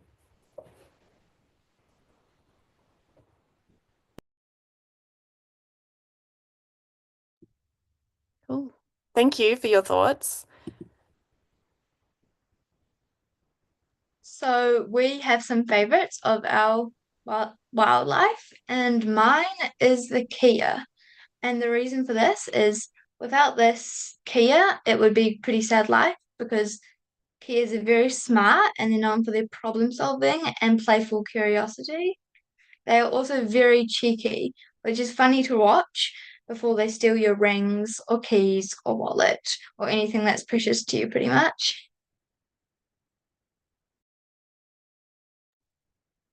And my favorite that I struggle to choose a favorite, but my favorite that I wanted to mention because I think predator-free could make a real difference for them, and I'd love to see more of them, is the North Island kōkako, which are these lovely bluebirds here, sort of grey bluebirds here, and they have almost like a bandit's mask on and those incredible bright blue wattles. They're not great at flying. Some people say they kind of occupy a niche in the ecosystem that's a bit like a squirrel because they're kind of jumping and sort of, flitting around the canopy, doing these sort of acrobatics on their long legs rather than flying properly. And of course, this makes them and their chicks and eggs vulnerable to introduced predators. And so they have been really badly affected by those. But they're pretty special because they perform the longest known duet of any songbird in the world. So they have these calls that ring out for up to an hour at a time in the forest. And so hopefully you'll be able to hear this sound, which is described as haunting bell-like chimes.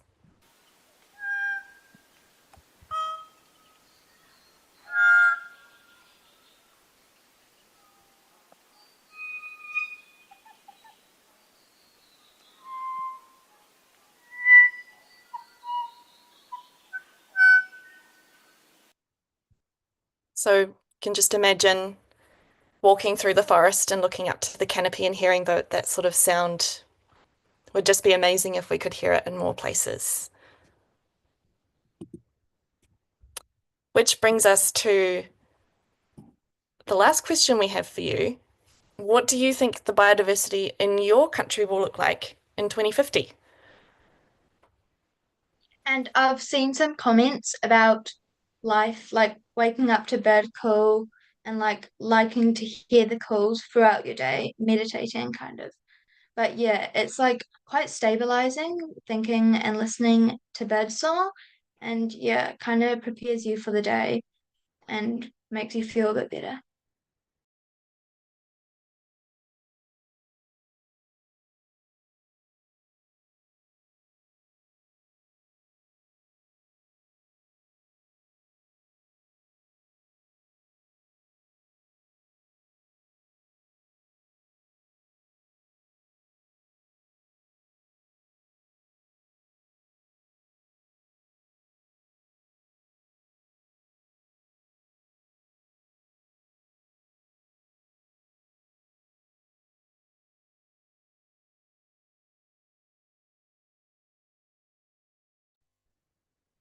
It's fantastic to hear about the return of the black and red cockatoos. Having lived in Australia for a while, I definitely am a big appreciator of cockatoos.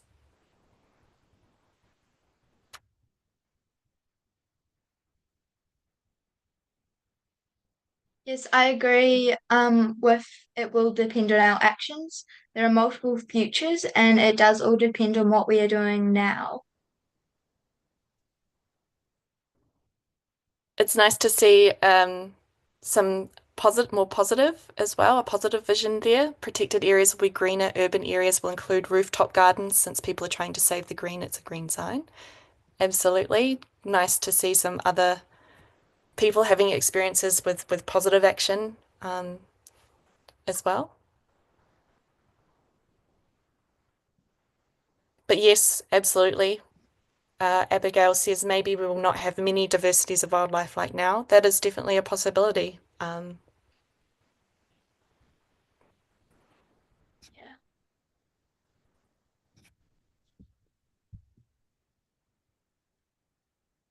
Yeah, there are good and bad futures that we're thinking about. Some may have more wildlife than others. Yeah, as I said before, it all depends on what we're doing now to help protect these species.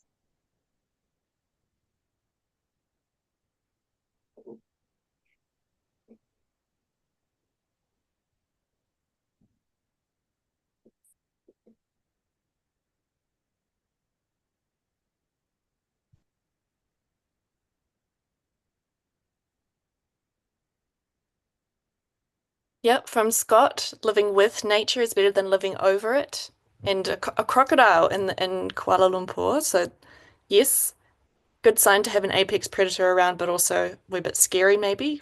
Some of that wildlife conflict I mentioned coming to the fore there with that one.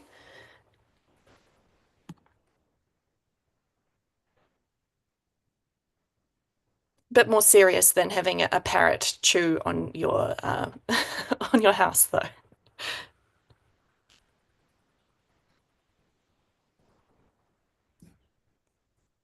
Cool. Thank you for your thoughts there. Please keep putting them through if you have any more hopes or dreams for what your country's biodiversity will be like in 2050. So, our vision for New Zealand is there's a paradise where birds and wildlife can thrive without the constant threat of predators. We want futures where birds have no fear for its life or have to leave its eggs unprotected. By eliminating predators, we aim to create a safer haven for our beautiful wildlife. We also believe that it will unite us as a country to tackle this issue, will bring us closer together and provide us with a shared purpose. This will inspire different perspectives, which is important when thinking and talking about futures and future of our country.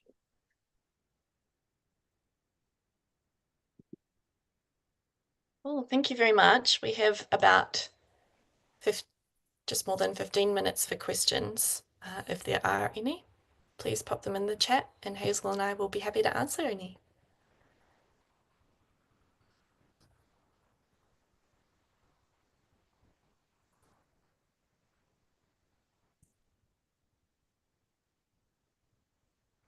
Yeah, that's a good point. It does get people thinking about what used to be here and what our impact has been over much longer timescales than just a lifetime, I guess.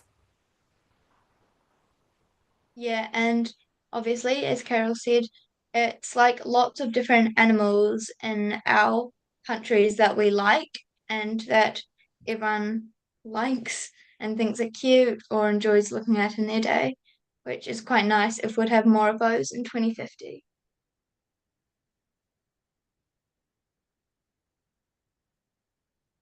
Yeah, I'm quite jealous of the otters. I haven't seen them on my trips to Singapore yet, so next time.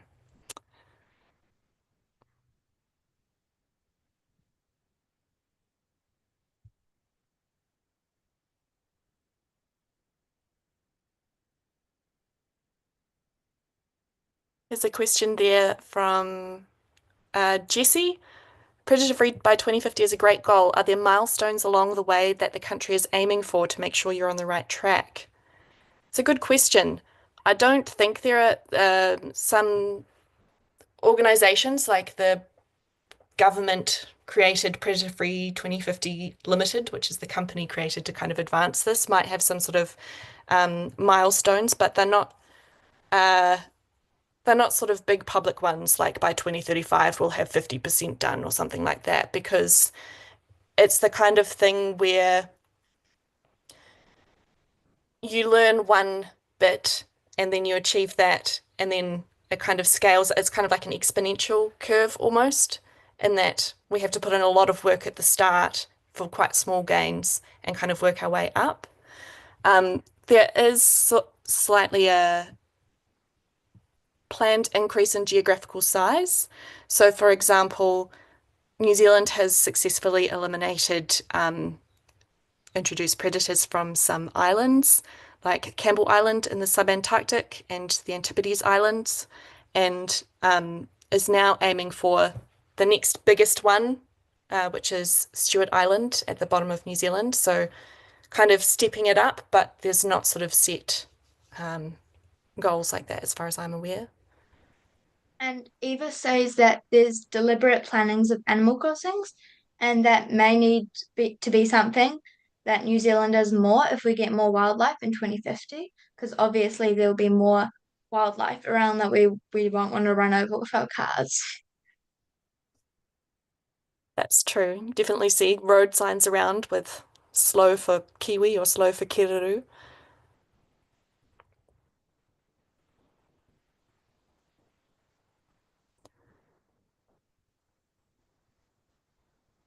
The next Oh, question along was Scott, is there good connections with other conservation or government policy units that help build up solidarity and kill multiple birds with less stones? Yes, there's definitely a real culture of sharing lessons learned. So because, there's all these different groups all over the country doing things, but they'll come together. It might be for a summit around how to control mustelids best. And so they share everything they've learned about that.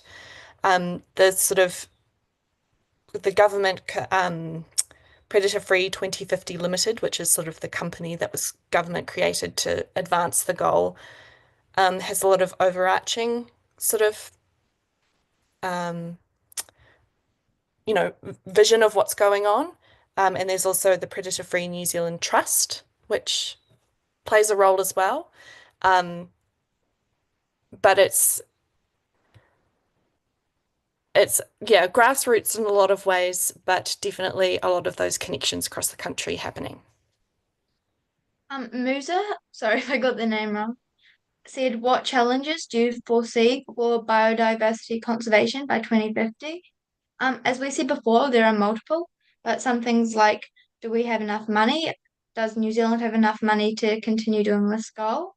And wildlife conflict, like if there was more birds, would we get more nests in our houses, which we might not want, or louder squirrels or mating underneath our houses that they may decide to do?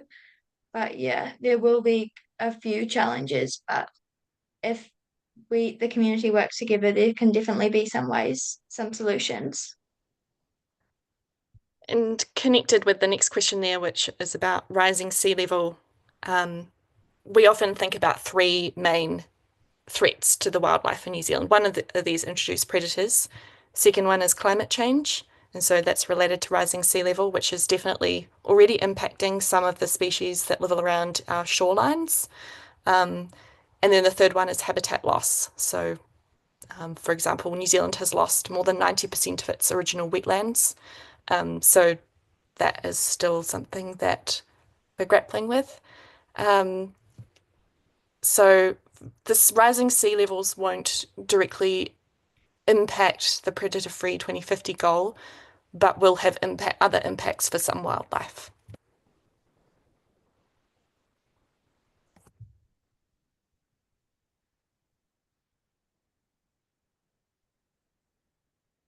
The next question was, what are the biggest flaws in current global conservation strategies and how can they be improved? It's a very big question, and this talk is really just focused on New Zealand.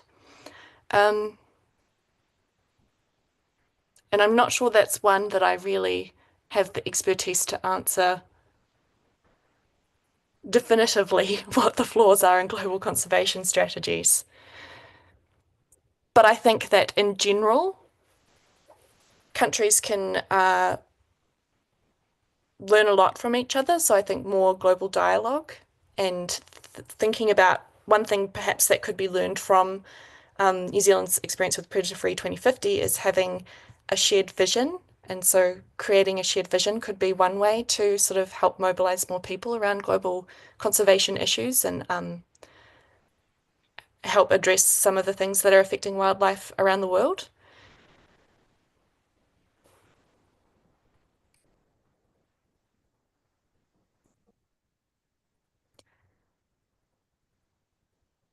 And I think that in general, just in response to that last question about like New Zealand doesn't have money, I think that's a challenge around the world in general that conservation is not always seen as a priority for governments or other bodies to fund. And so even though nature underpins everything in our lives and it's definitely deserving of more funding in general.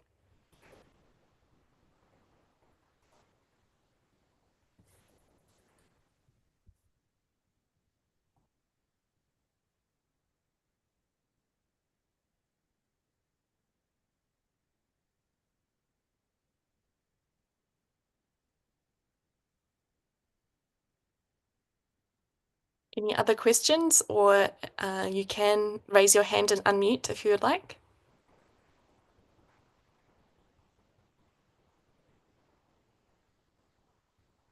Thank you.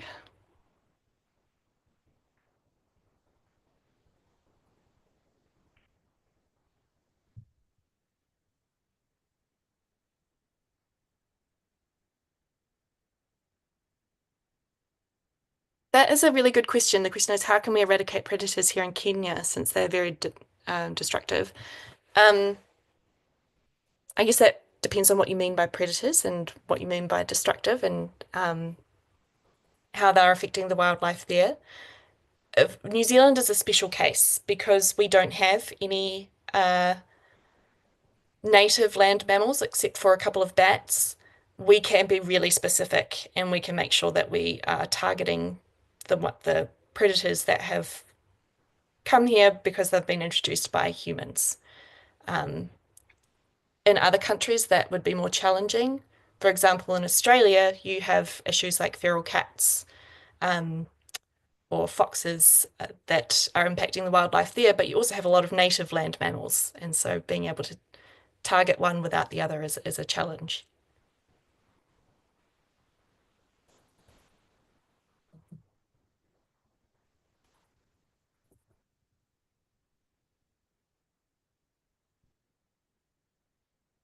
There's another question from Scott. On the history of this, did it go top down or start from the grassroots?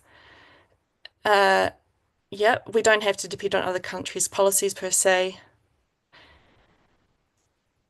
Should this start at the local level or with schools, or in New Zealand is top down the best? So I'm sure Hazel might have some ideas on this, but from the history point of view, it even started before the 2012 conversation where a whole bunch of conservation leaders got together in a room and nutted out the 2050 goal. Back in sort of the 1960s, there was actually a an island just off the coast of Auckland which had seabirds living on it, but rats had got there. And one of the local school teachers noticed this, and he thought, why don't we try to get rid of the rats? And so he actually involved his classroom of school kids, and they went over to this island and they laid out traps, and it was the first island eradication in New Zealand, which was done by school kids. And so this had sort of been happening by conservation groups, but also by government departments over those sort of decades leading up to the big conversation about 2050. So I think it's sort of a bit of both, but that's probably by virtue of New Zealand being a small country. And also, for this initiative, everyone is working together. So there is a bit of government, there's a bit of schools, there's a bit of the community selling traps, putting traps in their backyards. Yeah, so everyone's just working together to achieve the common goal.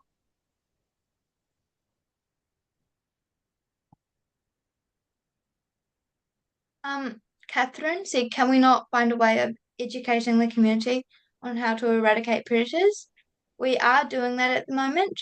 People are speaking at schools, at farmers markets, everyone's selling, putting traps. Everyone's telling their neighbours about putting traps in their backyards as well.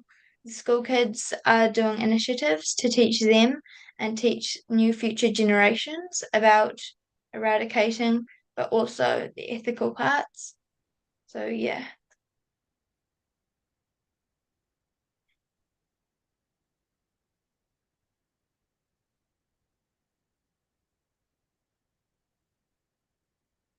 Yes, collective buy-in. It is still a challenge. There are people who don't like the idea, but it has been remarkably effective, which I think maybe speaks to how deeply New Zealanders feel about our birds.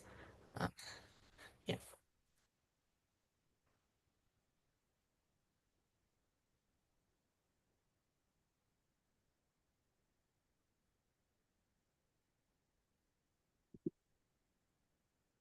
Cool. We only have a couple more minutes, so if you have any last questions, then pop them in or raise your hand and unmute. Otherwise, maybe, I don't know if you have any final thoughts, Hazel? Yeah, just to summarize, we're all working together, as I mentioned quite a few times, to achieve predator free because everyone loves the wildlife, everyone wants to keep it, and that we're not just trapping predators for fun. We're all trying to get our beautiful native species back instead of the introduced predators that are taking and eating our predators, our species.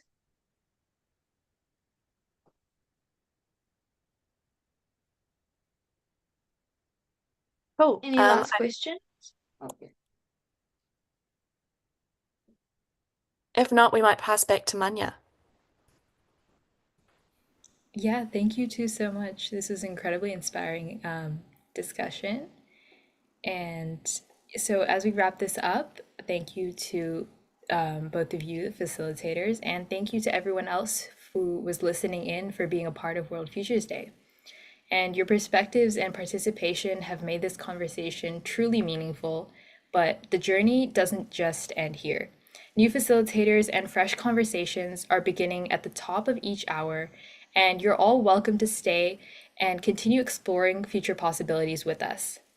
So, just a few quick announcements before we end. So, first, Teach the Future is offering our first FutureWise Intro to Futures Literacy Fundamental online courses. We have the Summer Institute for ages 12 through 17, and another course is coming this fall for those who are 18 and older. And the pre-registration is now open, and I'll be sending that link in a moment. And secondly, we would love to hear about your experience with World Futures Day 2025. So to share your feedback and receive your certification of participation, please fill out our survey. And I'll just be sharing the links right now into the chat. And thank you.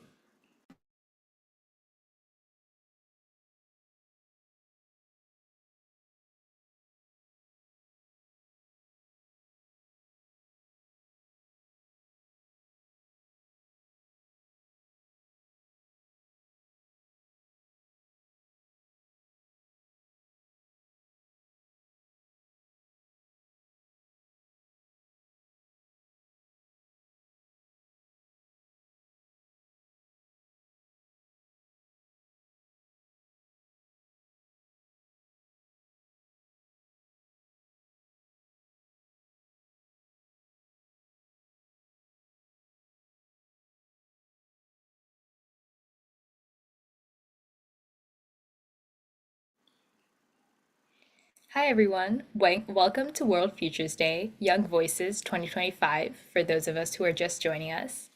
And again, this session is brought to you by Teach the Future, which is a global nonprofit dedicating to embedding futures literacy in education worldwide. And World Futures Day is also a partnership with the Millennium Project. So right now, we are all part of a 24-hour global conversation about our futures, creating a space where all generations, especially young voices, can share their visions, concerns, and action-driven projects towards a better tomorrow. And this event is also being streamed on YouTube, so let's make this conversation count. And as we move through this 24-hour event, please feel free to share your thoughts and join the global discussion using hashtag WFDYV. So our next facilitators are Teach the Future's biggest fan and also our partner organization. They are also an organization dedicated to putting youth voices at the forefront. So now, please join me in welcoming UNICEF Innocenti. Facilitators, please take it away. Thank you, Manya, for the very, very generous introductions. Good morning, good afternoon, and good evening to everyone, as I know we have people tuning in from literally all over the world. I just want to start by expressing my gratitude, and I'm sure my fellows gratitude for the space where we can share our thoughts and interact with an intergenerational group, and especially young people. My name is Ijun Kim, and I'm here as part of the Youth Engagement and Strategy team at UNICEF Innocenti. We work with children and young people to enhance the organization's anticipatory capacity, and our main way of doing that is through the Youth Foresight Fellowship.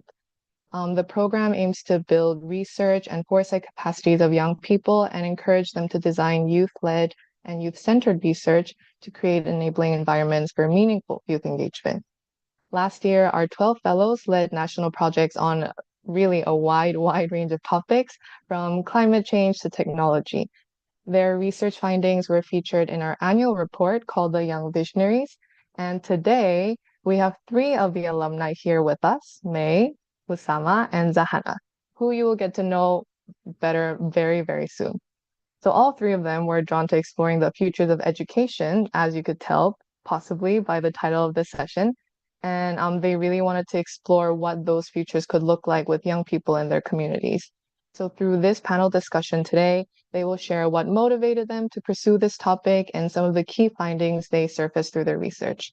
After that short panel discussion, we hope to invite all of you in the audience to do a very simple exercise with us before we open up for any questions or reflection, and then later wrapping up the section. So without further ado, let us get started with the panel discussion first. I want to invite Zahana first to ask you, what brings you here? Why are you here? And if you could also touch upon why education is so important to you, that would be amazing. Hi, am I audible? First of all, thank you so much for having me, and I'm really glad to be joining the second time. Last time was my first time, and I'm glad to be here again in this space and sharing this space with you all. My name is Fatma Zahanat Zuhri. I started my journey into foresight just about over a year ago in the Youth Foresight Fellowship from the Maldives. And coming from Maldives, we as a country, many people, many young people, including myself, believe that due to the climate emergency crisis that's going on, we as a country may not have a future. So in Maldives, we don't really talk about the future a lot. And I was completely new to the foresight and future literacy process before the fellowship. And because of this, I conducted a youth participatory foresight research in Maldives on the future of education. And I asked adolescents and young people what they envisioned the future of schools will look like to promote access to quality education, no matter where they are. Because in Maldives, due to the geographical isolation, we are a bunch of islands. And because of this geographical isolation, it's not been easy thing to provide quality access to all islands. And due to this, many people might internally migrate towards the city area of Maldives just to access education. And this includes me as well. My parents sent me to the capital city when I was very little to attain quality education, while they stayed back in the islands to support me. And even though my situation got improved, I really grew up never feeling like I belonged anywhere. I didn't belong in the city for sure, and rarely could visit my island. So I really lost touch with my island customs and traditions, which I really regret. And this is a huge thing that happens to many children and young people. So, and this was the reason why I choose the topic of education and really ask the young people what can we do to change this situation. So yeah, that's all. Thank you, Zahana, for not only sharing why education means a lot to you, but specifically the personal journey that you went through, that taught you why, mm, yes, education is important, but sometimes because lack of access or the quality that still needs to be improved, there are some compromises that come along, and that really drove you to try to reimagine what education could look like. Thank you. Usama, would you also like to share what brings you here and why education means so much to you? Hi, everybody. Thank you for having me here. I hope I'm audible. Thank you. As my name is mentioned, my name is Usama bin Muhammad Ali. I am originally from the Comoros Islands. I am a teacher, English teacher, and the reason why I am here today, I would say, is as an educator, I got to witness firsthand the importance of education for youth and the consequences of different things that happen around the students and how it may lead to them not having access to education and what we can do to help them.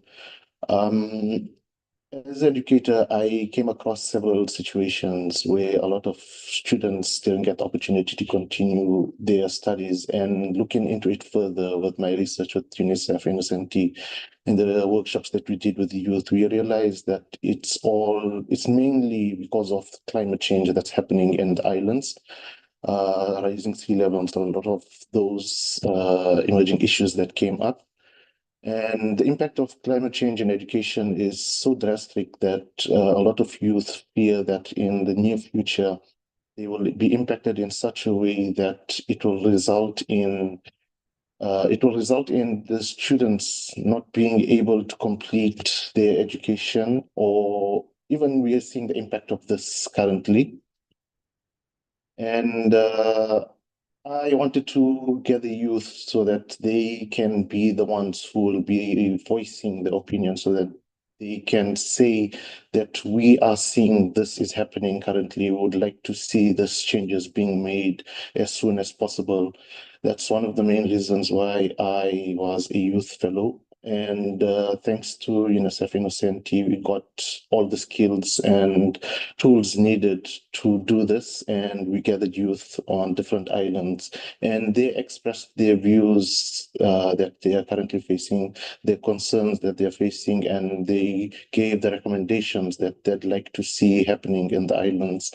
And thanks to that, we got to do research. We got to write out the Young Visionaries report, which was published, which listed all of the information that the youth had. Thank you. Thank you, Sama. One thing that I really take away from what you shared just now is the importance of autonomy for children and young people to decide for themselves what they want their learning experiences, their schools, and just education as a whole to look like. And I am looking forward to you sharing a little bit more about that in your next few remarks. And we also have May. May, would you like to touch on this question as well? Yeah. Am I audible? Yeah. So hello, Mingalaba. So greetings from sunny Myanmar. And first of all, thanks for the opportunity. And my name is Mi Piu Piu Ao, and I am a final year computer science student. And I'm here today as a former UNICEF Youth Foresight Fellow to share about my experience working on the future of education. So as someone who has been grown up in a country with the world longest civil war, like access to education has been always a challenge for young people, also including me. For example, like I was passionate about computers from a young age, but I only had a chance to use it when I was 18. So education in Myanmar is not a right, but for many is like a privilege. And things got worse when like COVID-19 and the political crisis happened, and it widens the education gap. And by 2022, like 8 million children were out of school, and the number keeps rising. And so seeing these challenges make me question the future of education in Myanmar and pushed me to seek the solutions. And yeah, I got the opportunity. Like I was selected for the UNICEF Youth Foresight Fellowship 2023, and there I got to learn about like foresight is not just about predicting the future; it is about shaping it. Like and it empowers young people to be resilient and future ready, which is more important now than ever. And yeah, with this understanding, I focus my research on education and work closely with the UNICEF Myanmar office and also with the Europort, which I have been as a youth volunteer right now. And we explore like how we can create better opportunities for youths in Myanmar. And yeah, that's what brings me here today to share about my journey and discuss like how we can build a better future where education is truly accessible for all. Thank you, May, for two things. First, the stark reminder that we do still live in a world where, for many children and young people, education is unfortunately not a right. And in fact, it's a privilege. So thank you for that reminder. But also, thank you for showing what it means to persevere. You said you've always been passionate to learn more about computers. And despite the challenges, you still made it happen, even though it happened many years later than you had wanted to. So I find that really empowering. Thank you for sharing. So now we get into the more future focus section of the panel discussion. My next question to our panelists is, during your research, and I briefly mentioned this in the introduction, that our fellows, and especially the three fellow alumni that we have here, led their own national research projects on a topic that they felt very passionate about and they felt was the most relevant to the local communities there and especially the young people there. So as you were doing this research, which spanned a couple months, again, huge shout out to the three of you for making that happen. What emerging issues did you identify? So emerging issues can be defined as things that have a high potential for creating change, but not a lot of people know about it yet. So what emerging issues did you identify while working with young people through your research project? May, would you like to kick us off this time? Yeah. So to discuss about that, like I did some discussions and workshop with young people from Myanmar, and from the discussions, I have identified many emerging issues like the they want like youth-led informal educations were emerging, and also there are a mismatch between the skills and market demands and such things. But one highlight I want to say today is about the brain drain problem that is happening. Like the brain drain problem means which is the loss of young talents from our country due to the migration to another country. Like Myanmar is losing its young talents at an alarming rate. The ongoing conflicts, economic instabilities, and the failing education systems have left many youths with no choice but to seek future in another countries or as well. And a 2024 Europort Myanmar poll about migration, in that we found that half of the respondents want to migrate to another countries to search for better opportunities. So this is not just a number, not just a statistics. It is like a warning for us. Like when skills use leave, like Myanmar can lose its futures leaders, innovators, and workforce, and this can deepen the cycles of instability. And young people should be the driving force of change, but instead, in our case, it is like they have been driven out. And so, yeah, if this continues, like Myanmar, our country can have risks in losing an generation, like an entire generation, one that can have rebuilt the nation. So yeah, this is the one highlight emerging issue that I want to say. So yeah, maybe Zahana, can you share your story? Yeah.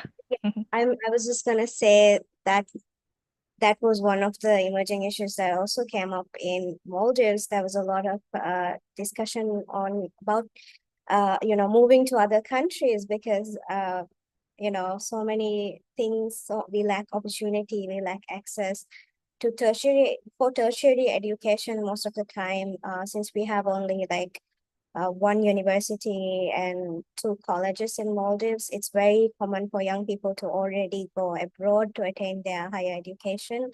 So this was like a common discussion even in Maldives, actually. Very interesting. Um, I for me, what a lot of there was a lot of emerging issues that came up. What There was one thing that stood out to me, and in my workshops, I did using the images of the future and the future's triangle. So those were the two foresight tools I used to engage young people in these discussions. And one of the emerging issues that came up was actually drawn up by the young adolescents in the room. So I engaged a full classroom of young people, and one of the girls who were aged 12 to 16 actually drew an image of a young girl in the future 2050, where the girl was she couldn't, so sorry. So this was the image. She couldn't really focus. They were saying that she couldn't focus in her classroom because everything was so digitalized around her. So in the background, you see all the little things that's written that's apparently error messages. So because of all the overstimulation and everything becoming so digitalized, the students in the classroom could not focus. And this image stood out to me because you would think digitalization would be such a good thing, but here the students really were worried about the extent of digitalization. And the students shared that they don't think, in the future we would get to really interact with their classmates and teachers, as no human connection is needed anymore in schools because all the lessons are delivered in digital platforms. So having this conversation, it just made me realize, conversations such as this is really essential in really identifying these emerging threats and that could impact the child rights agenda. As stated in the Children Rights Convention, children have a right to be part of any convention about the future they will inherit. So using the foresight process and applying this, we are in turn creating a space, a liberating space, I would like to say, where young people and children really imagine like different things, a different world for them, and break the confines they are currently in, the current thinking, and come up with these emerging issues and opportunities. So I just wanted to share this one thing about this that came up. Yeah. I'd like to come in and say, it's honestly scary and listening to May and Zahana mentioning the brain drain, like the youth migrations to other countries. It's kind of funny because it's happening in all three countries where we did research on education, and our research kind of focus on different aspects of education. I focus mainly on climate change and its impact to education. And at the end of the day, there's several emerging issues that came up. However, the striking ones I'd say is the raising temperatures that's happening in the country and its impact it's having in the country. And climate change as a whole is resulting in students facing several challenges, either going to schools, either staying attentive in schools, or just parents having the ability to provide a basic necessity. For example, a farmer, because of climate change, they'll see that the crops will not develop for that year, and they would not be able to get an income, which will result in them not be able to sending the children to schools.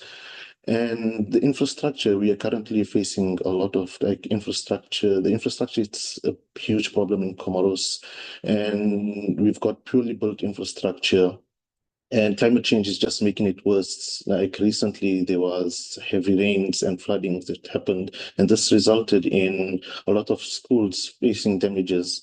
And you have students in the classroom who are sitting in the classroom with fear that the roof might fall someday, or what happens if we are in class and heavy rain just suddenly happen and a flood just happens. And a lot of the youth, they would prefer to study abroad. And the end of the day, that say that I prefer, after finishing my studies abroad, to stay abroad, to have my family abroad instead of coming back home and developing my country. Because coming back home, they wouldn't want their children to face the similar challenges and situations that they face as a youth. So, like, it's really, really worrisome, and a lot of youth shared their concerns that if if we do not resolve this, the current situation, like the brain drain would continue, and students would face a lot of these issues later onwards. Thank you to the three of you for sharing some of the emerging issues. And I agree, it is quite concerning. But I think the value of identifying emerging issues in advance is that we can identify these signals for any challenges and risks in the future and be more proactive in addressing it, right? And another thing that I would like to highlight or pull out from all of your sharings is just how interconnected education is to all other parts of our lives. For example, you know, from Myanmar, from the Maldives, from Comoros, all very different countries, but somehow brain drain is a common challenge that all young people and, everyone in the country is facing and really grappling with. And that shows that education is not something that is siloed and stands alone, but is very much impacted by other parts of society and in turn impacts other parts of society as well. So I wonder if a lot of the challenges that we're facing actually deserve a much more multi-sectoral approach, more creative and innovative thinking. And I think that's where young people come in. And that's what you're trying to say, right? The work that you do, working directly with young people and doing your best to elevate and amplify their voices in national, regional, and global platforms. I think that's also one of the messages that we're really, really trying to get through. So thank you again for highlighting some of the emerging issues. So I did say some of the emerging issues were quite concerning, but we cannot always be all doom and gloom. So I want to refresh the mood a little bit and ask you a question on the other side of the spectrum. I'm sure as you are working with young people and adolescents in your communities, they also had some hopes and ambitions for the future.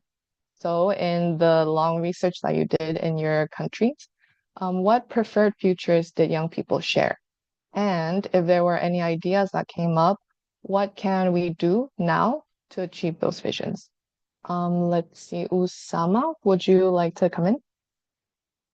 Yes, thank you, Eugene.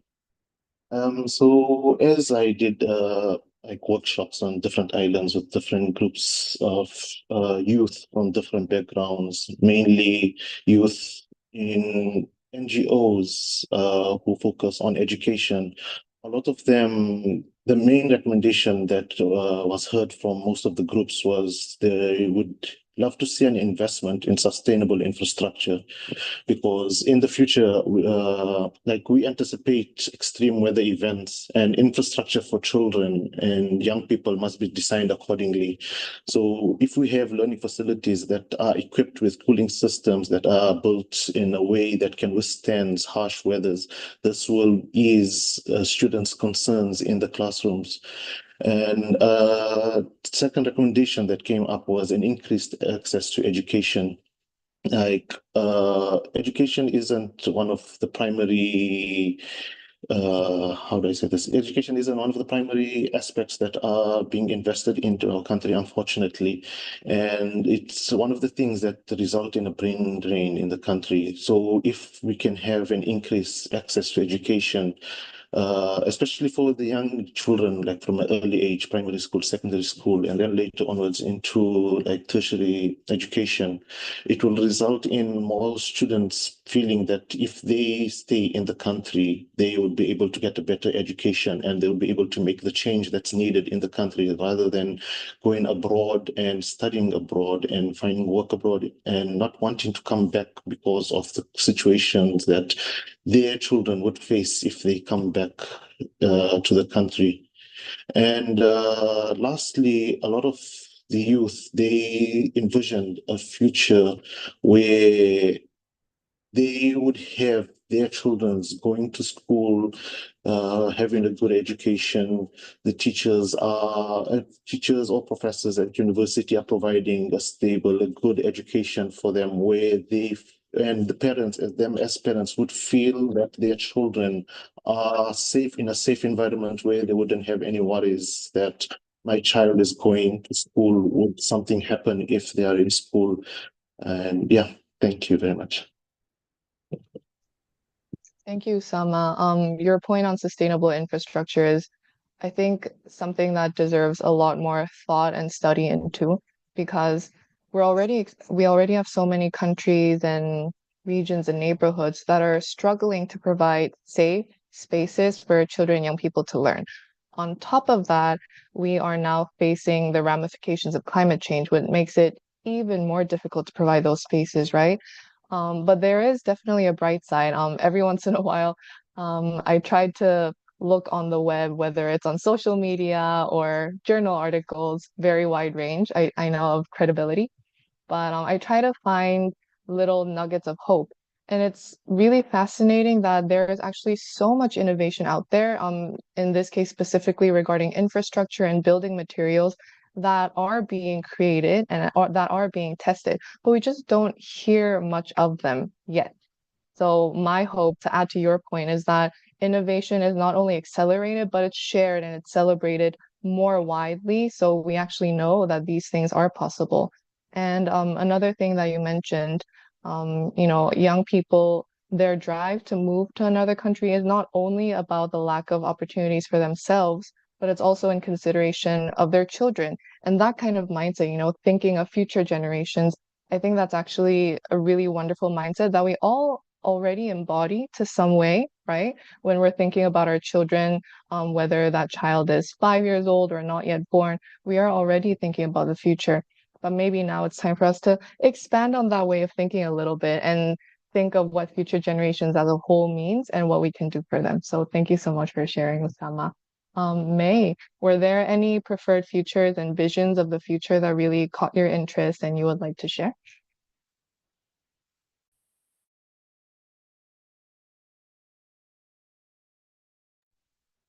May, can you hear us? May, I see you're back. You were sitting very still for a couple seconds, and I assumed you were frozen. But I wanted to invite you next to share any visions of the preferred future that really kind of stuck with you, resonated with you, and if you have any thoughts on what we can do now to achieve those visions. Yeah, so am I audible now? Yeah. So I got frozen because of the electricity cut happening here. And so yeah, like that the situation here is like there are like the unstable conditions in here. So before doing the workshops, if I ask someone like what kind of preferred future they want, like they would say it's very difficult to say, and they would just talk about like if the current issues persist and if this is still happening, they just answer based on that. But after doing the foresight workshops and they were introduced about the foresight tools, they got that hope like we can have alternative futures, not just about the things that based on the present situations like that. The foresight tools help us think about the to anticipate the challenges and what we can do what we can think for the solutions for that. And from the workshops, like young people envision a future, like in 10 years, like they envision a future where Myanmar has an inclusive and resilient education system. And they think like if the conflicts ends and the country can invest more in education, then more youths will have access to quality education. Like they also suggest like they can more alternative education can be extended, like the not just the traditional learning, but more community-based learning programs or online education or vocational trainings.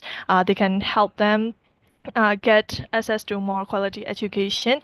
And also they suggest like practical based education would be more suitable for them over formal education, because from the pool survey results of Europort Myanmar, like more than half of the pool respondents expressed a preference for vocational training over university educations.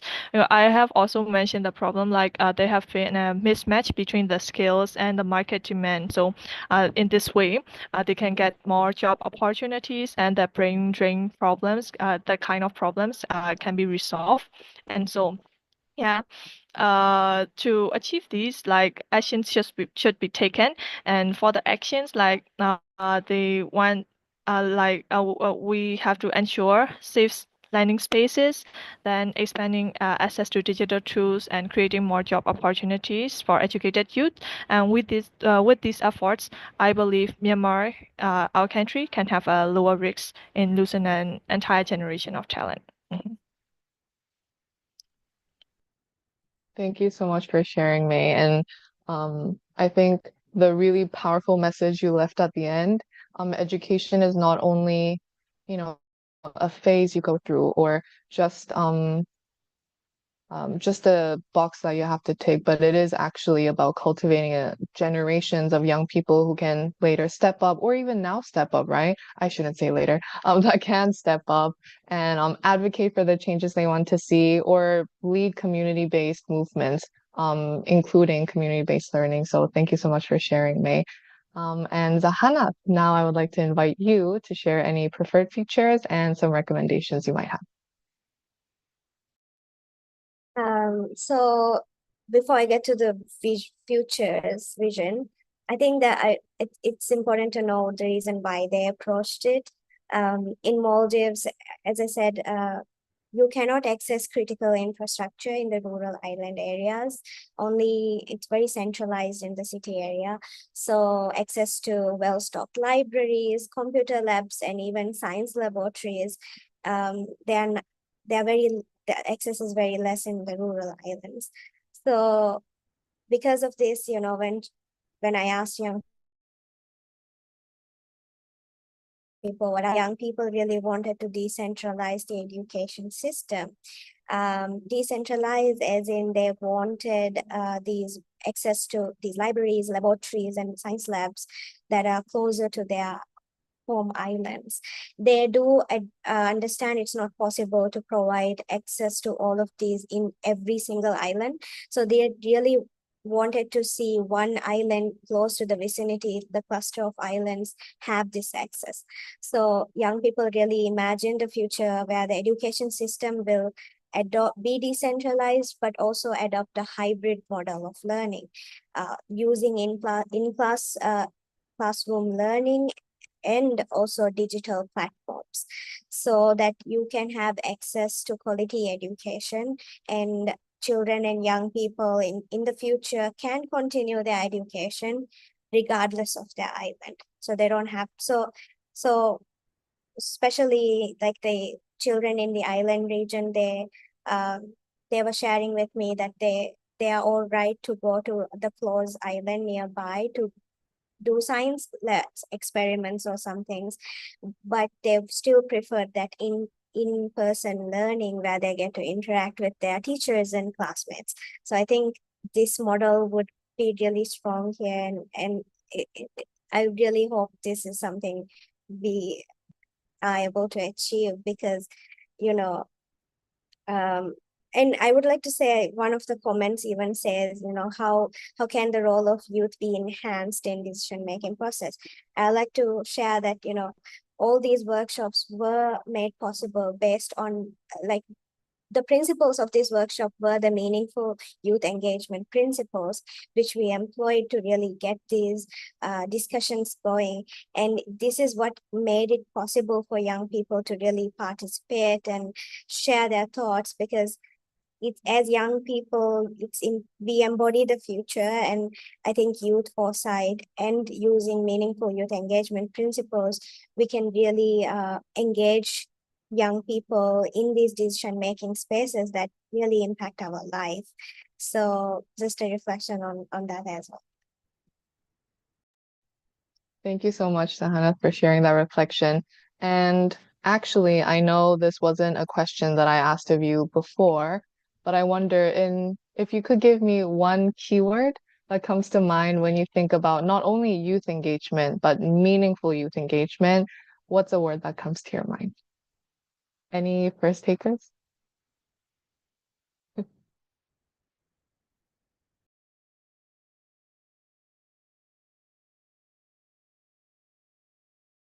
I'd like to say so many words come to your mind, but for me, I think what stands out is feeling freedom, like the freedom to think, the freedom to have your say and be heard. That's just the word for me. Yeah.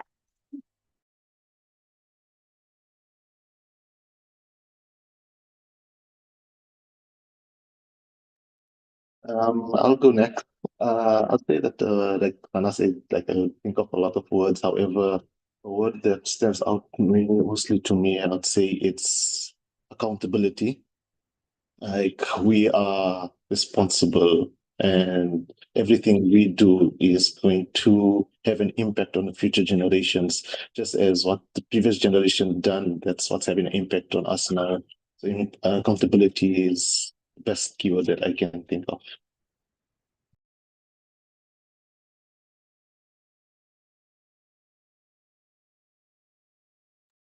I think May is stuck. Oh, May is back. But May is back. May is back. It is your turn now, May. Any keyword that you want to share? Yeah. Also for me, like I have think of so many things, but I think one word would be the inclusion, because as we all are here from different countries, and we do for the youth engagement, like it how can I say it encourages us to have more inclusions from youths and also from the other people. And so, yeah, I would say inclusion. Thank you so much, all three, for responding to my spontaneous question. So that brings an end to our panel discussion, but we are not done. Now we want to work directly with our audience to crowdsource some what if statements about education. And this is because education is still very much a topic that we are all interested in. We are so interested in it that the next iteration of the fellowship, which will be starting soon in a couple days, is all about the futures of education. So we have some examples here, such as in May, Zahana, Sama, if you could help me just put the samples in the chat for people to also read. But what if statements could look like, what if all schools had a foresight lab? And I know Teach the Future is very much advocating for teaching futures thinking and foresight at all levels of formal and informal education. So yeah, what would it be like if all schools had a foresight lab? Or what if all schools became innovations hub? So if there are any what if statements or questions that you have been dreaming about or wondering about when it comes to education, I welcome you all to start by sharing them in the chat. And I say start because we definitely do want to hear from some of you to elaborate a little bit more. And just to provide some additional context, like I said, the third iteration of the fellowship will be all about the futures of education. And the what if statements that you shared today, it's a way for us to begin gathering some signals or hints on what people around the world, and we have an intergenerational group here, right? So what people around the world, regardless of their backgrounds, their age, their interest, what they are interested in and what they want to prioritize or what they envision the future could look like when it comes to education. So yes, please feel free to share any what if about education in the chat, and we hope this will get the conversation flowing.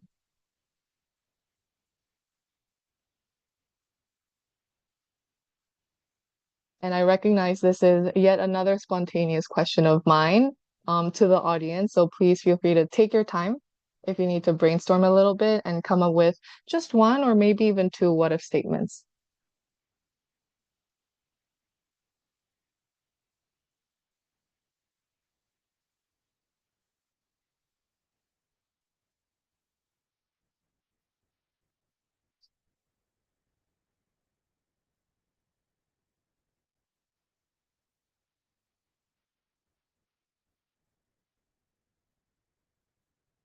I am very intently staring at the chat in the hopes that the what if statements will start emerging. Aha, and they have begun to come in. Amazing.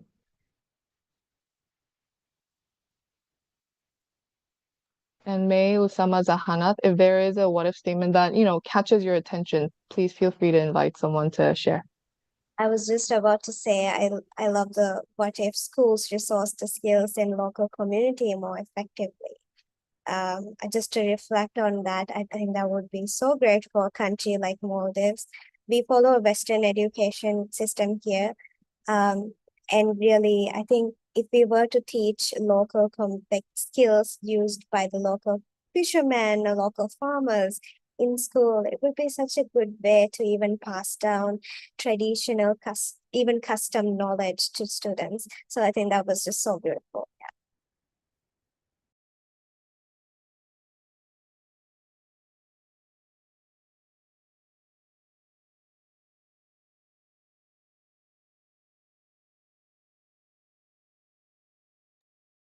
And I'll go next.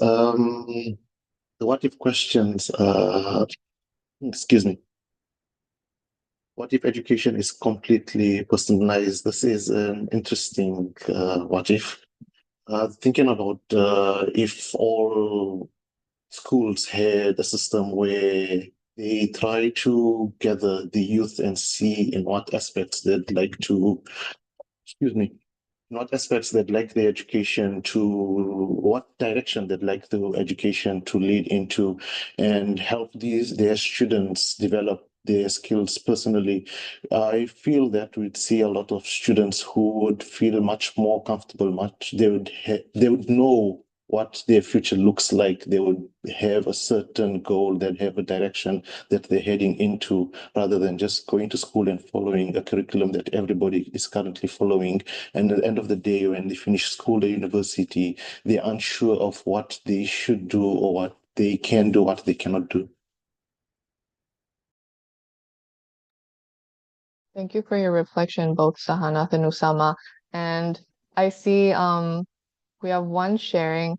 Oh, Scott, you beat me to it. I was going to invite you because Peter asked you a follow-up question. What do you mean by lifestyle? But you have beat me to it. But regardless, would you like to unmute yourself and elaborate a little bit more on what you mean?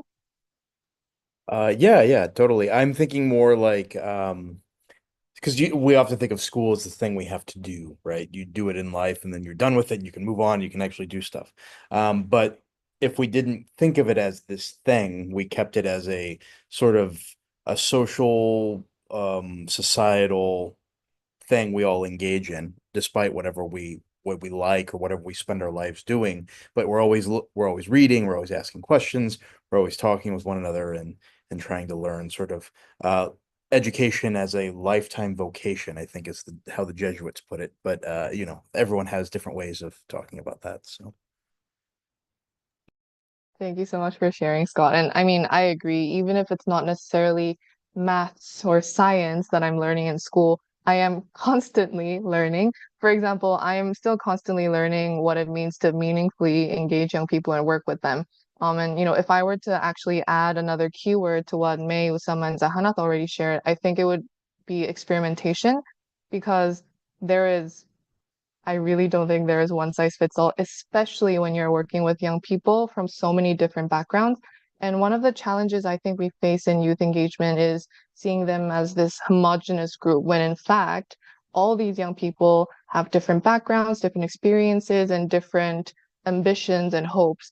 So recognizing that we do need to embrace that spirit of experimentation, trying to plug and play and see what really works for this group of young people as opposed to another group of young people, I think that's really helpful. And, if we could apply that kind of thinking to learning as a whole, regardless of what the topic is, and as you say, see it instead of seeing more of as a lifestyle, and think, what does it mean to be part of this lifelong learning journey? Then I see so many potentials to kind of transform what education is. And instead of seeing schools as this place where you have to go to learn things maybe you're not fully interested in, maybe it's a space where you can just really explore what is out there and organically find some of the things that interest you and really speak to you and kind of light that spark in you. So thank you so much for sharing, Scott. Um, I want to invite, excuse me if I'm not pronouncing your name correctly, but Chaman Nasir. And in the chat, they said, what if we promote practical education rather than relying on the cramming system? And I think this echoes a lot of the things that May said from some of the recommendations that young people from Myanmar shared, right? That they would prefer to learn skills in schools that actually prepare them to go out into the world, and whether it's get a job or lead a movement or whatever it is. I think there's some echoes there. So, Chaman Nasir, would you like to come in and elaborate a little bit more on what you mean?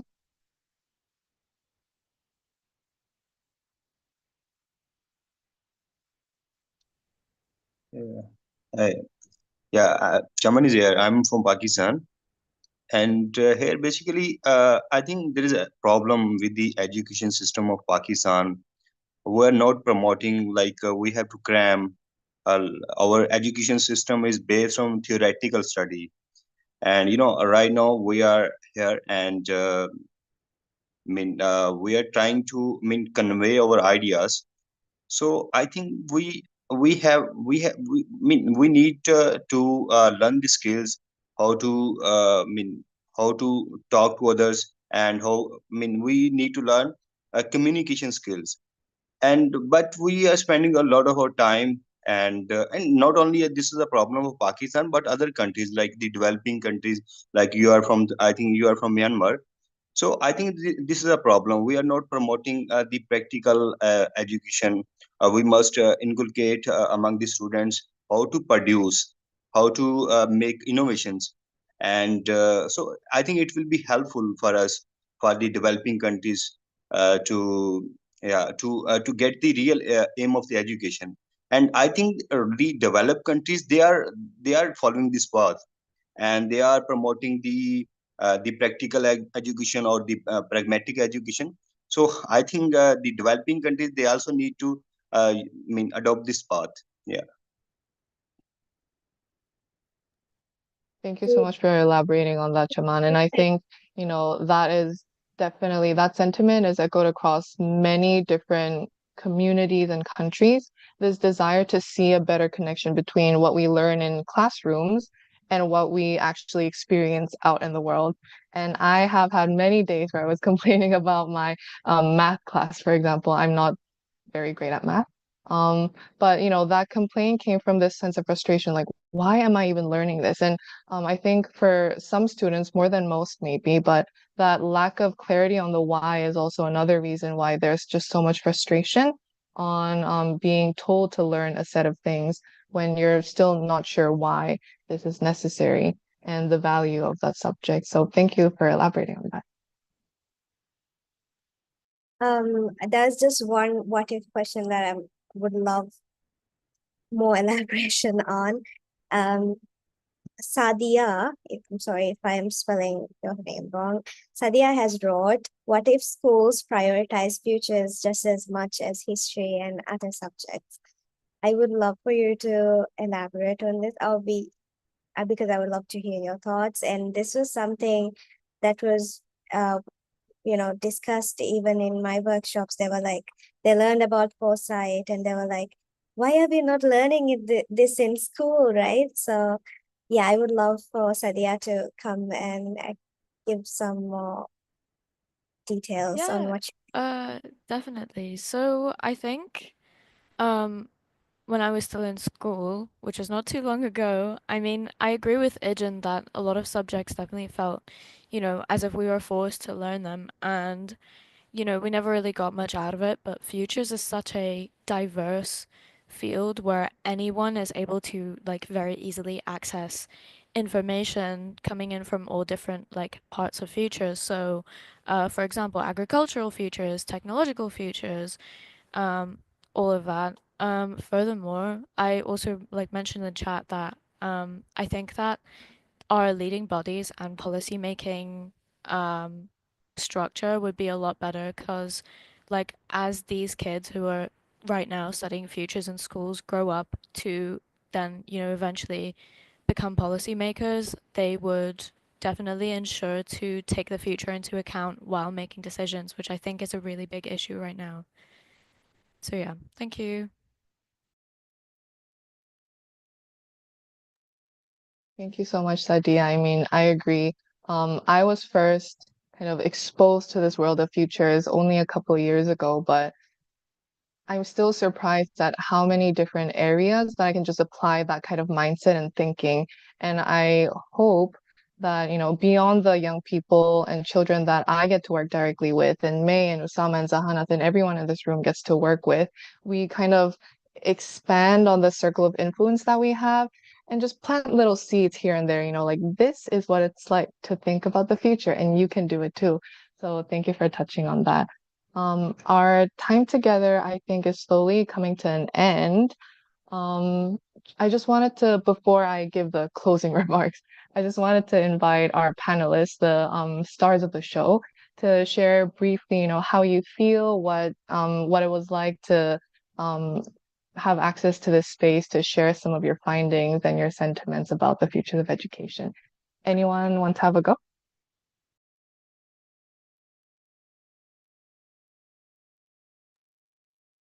Sure, I'll go ahead first. Honestly, I'll say that I'm feeling extremely excited, getting the opportunity to introduce the country that's not well known around the world. Like, I'm sure maybe 1 out of 10 people know about Comoros Islands in this with us right now. So Comoros Island, it's a small island between Madagascar and Mozambique, and the challenges that we are facing aren't known like by the world. So doing my research and like the Young Visionaries report and a lot of the research that were done and that were published, I hope that more people would come to know about what's happening in Comoros and the findings that we've done, and it would be an eye opener for them later onwards, so that if they see current trends that are happening in their countries, that they can try to stop anything, like stop the worst from happening in their countries as well. And I'm glad to have all of you here and seeing a lot of you. Thank you.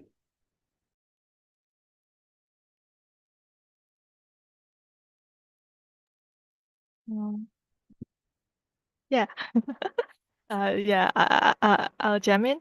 So, first of all, thank you for this opportunity to share about my insights because of the ongoing conflicts happening in here, discussing about these kinds of insights and these kinds of topic openly is very challenging for me. And many young people in our country didn't have a space or platform to voice their concerns. So it is this section means so much to me, and it is very great to be here with like-minded people like all of you. And yeah, this discussion has given me a new perspective and ideas, and I hope we can continue working together to create a better future. And yeah. just want to say I echo both what Osama and May have said. Speaking about the situation in Maldives, everybody would think, when I say I'm from Maldives, oh, it's paradise. Yeah, but it's nice to share about the situation that the lived experiences and aspirations of young people in Maldives in a space like this. And I'm really privileged to, be part of, you know, learn about foresight and share these things. And that's not something a lot of young people here in Maldives have. They don't have access to foresight. And so I always, like to think, you know, I have that, you know, I have to make this accessible in Maldives. And I think, global platforms like this is really important in spreading more awareness on foresight and future literacy. So I think I feel like I feel very privileged, but at the same time, I'm, as Agent said, we are planting the seeds, and I really hope, you know, more young people are involved in future decision making spaces. So yeah. Amazing. Thank you first to our three panelists. Um, you know, being able to share this space with you, the fellowship alumni, again, it's been such a joy and just made me kind of reflect on, the journey that we were on to build our foresight capacities together, designing your research projects, and then just starting to unearth all these nuggets of wisdom that you found in your communities and countries. It's been a joy, and I'm glad we had this space to revisit a little bit of that today. And the three of you and also the rest of our fellowship alumni, the journeys that you have been on is another reason why I'm super excited that the third iteration of the fellowship is starting soon. And as you can see from the responses in the chat, education is, regardless of your background or your past experiences, it is something that speaks to a great many people. So I'm excited to see what new nuggets of wisdom we unearth in the next fellowship. And to our audience, thank you for first showing up and second being so engaged. I assure you, all the what if statements that you have shared in the chat, I have taken note of them. They are in my very messy document, but I will be polishing them up very soon. So yes, thank you for sharing those signals and sharing a little bit about why this is important to you or why you see the future that way. So thank you. As Zahanat said, we hope this session planted some seeds in your minds. And if there are any seeds that are questions that we can answer right now, we can do a little bit of that too. But you know my name. I think you can probably find me on LinkedIn.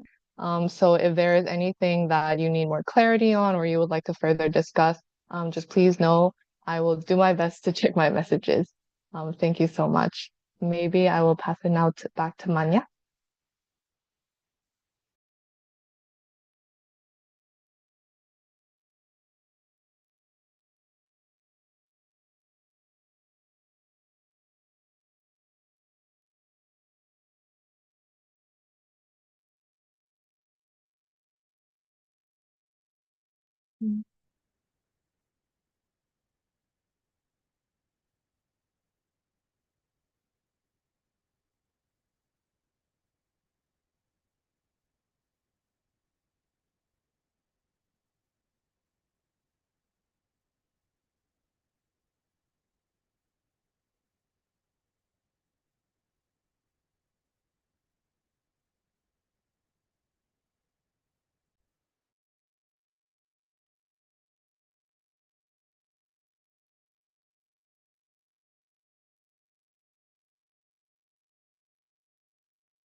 Hey, hi everyone. Sorry about that, a bit of technical difficulty.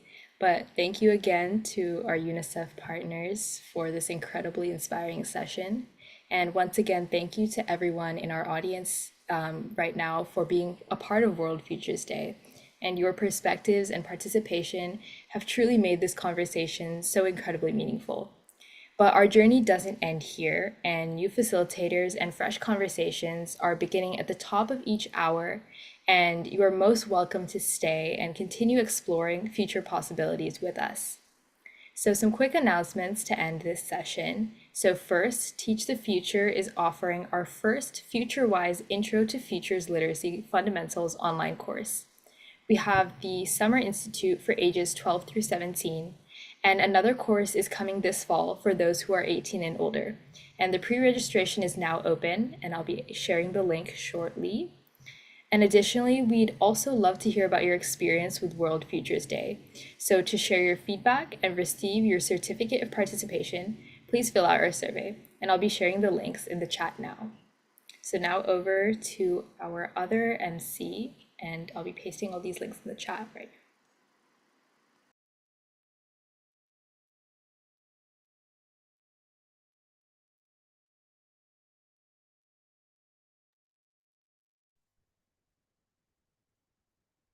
Hello, hello. Welcome, everyone. Welcome to World Futures Day, Young Voices 2025.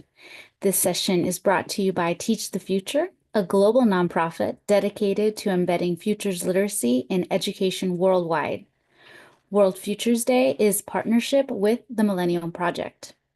And right now, we are all part of a 24-hour global conversation about our futures, creating a space where all generations, especially young voices, can share their visions, concerns, and action-driven projects towards a better tomorrow. This will be streamed on YouTube, so let's make this conversation count. Share your thoughts and join the global discussion using hashtag WFDYV.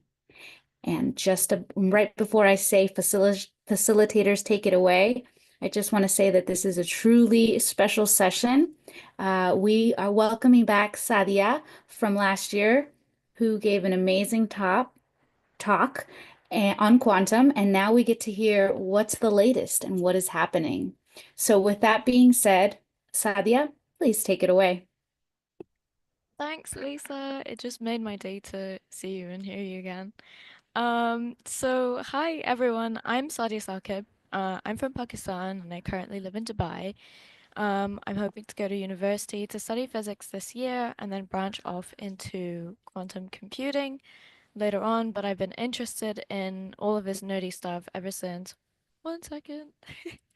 Ever since I was a kid. But my fascination for quantum computing grew when I was about 14 to 15.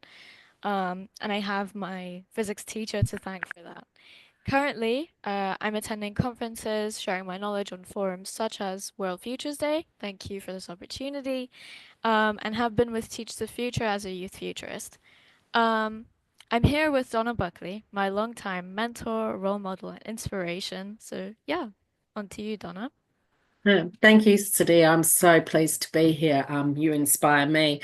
Yes, so I'm a mathematics teacher. I'm the current president of the Mathematical Association of Western Australia. As a specialist in mathematics, I've been able to transfer these fundamental understandings to many concepts and like technological breakthroughs. So from machine learning, cybersecurity, and now in this post-quantum future, it just blows me away. And I think in the last session, we talk about lifelong learning. It is that. I've just enrolled in my master's in cybersecurity. And through this quantum lens, I've managed to meet Sadia, and it's what drives me is that curiosity, the fun and joy I get when a new idea is unlocked or created and unlocked in the mind. So I'm excited to be here and co-present. While there is a lot of excitement and funds being invested in the race to develop quantum computers, it is critical that we reflect on the past and what risks there are to use as people of this globally connected world. So what risks there are to people. Thanks, Sadia.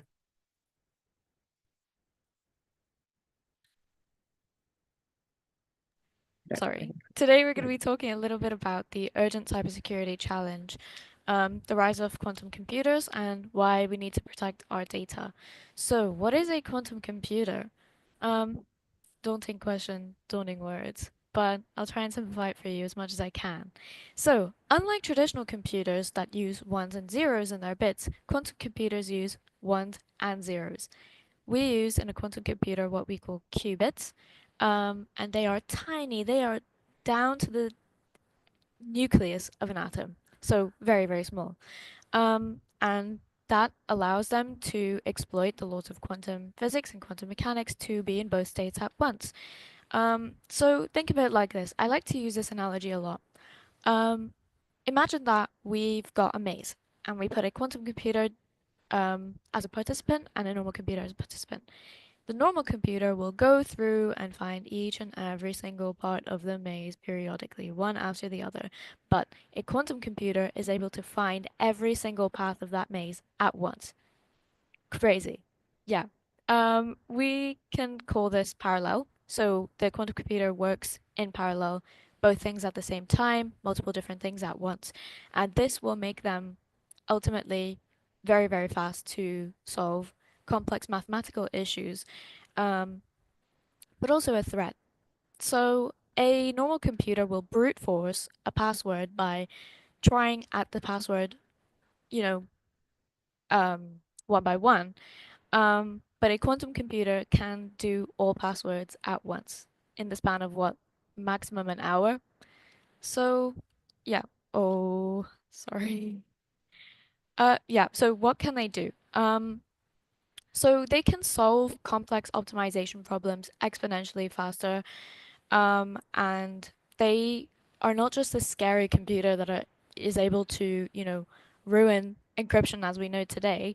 They're here to revolutionize drug discovery, artificial intelligence, material sciences. Even I've seen they have new projects where quantum computers are working on genetic mapping.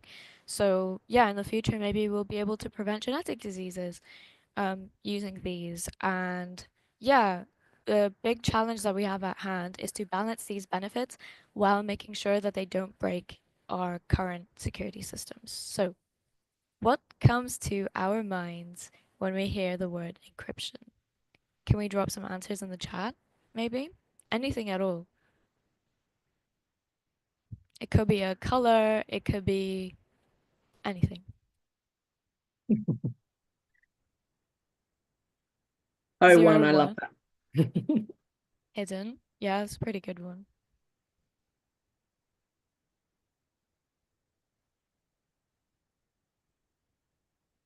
We'll wait for a few more and then move on.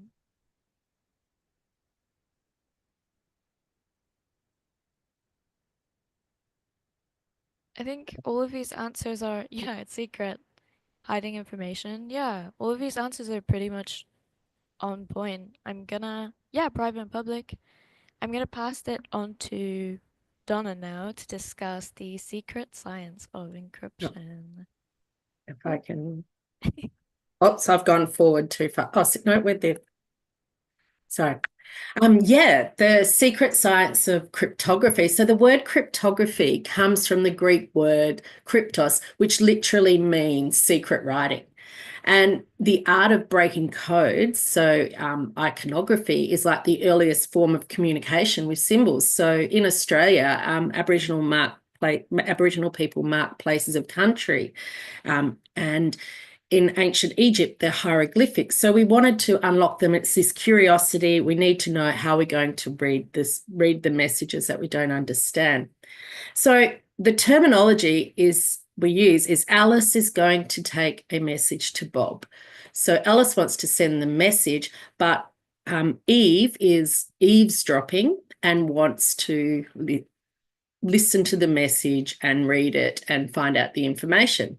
Now, that's really problematic if you're the Caesar of the Roman Empire wanting to send a message about where you want to put your troops to your general on the front line. So we start with the Caesar cipher.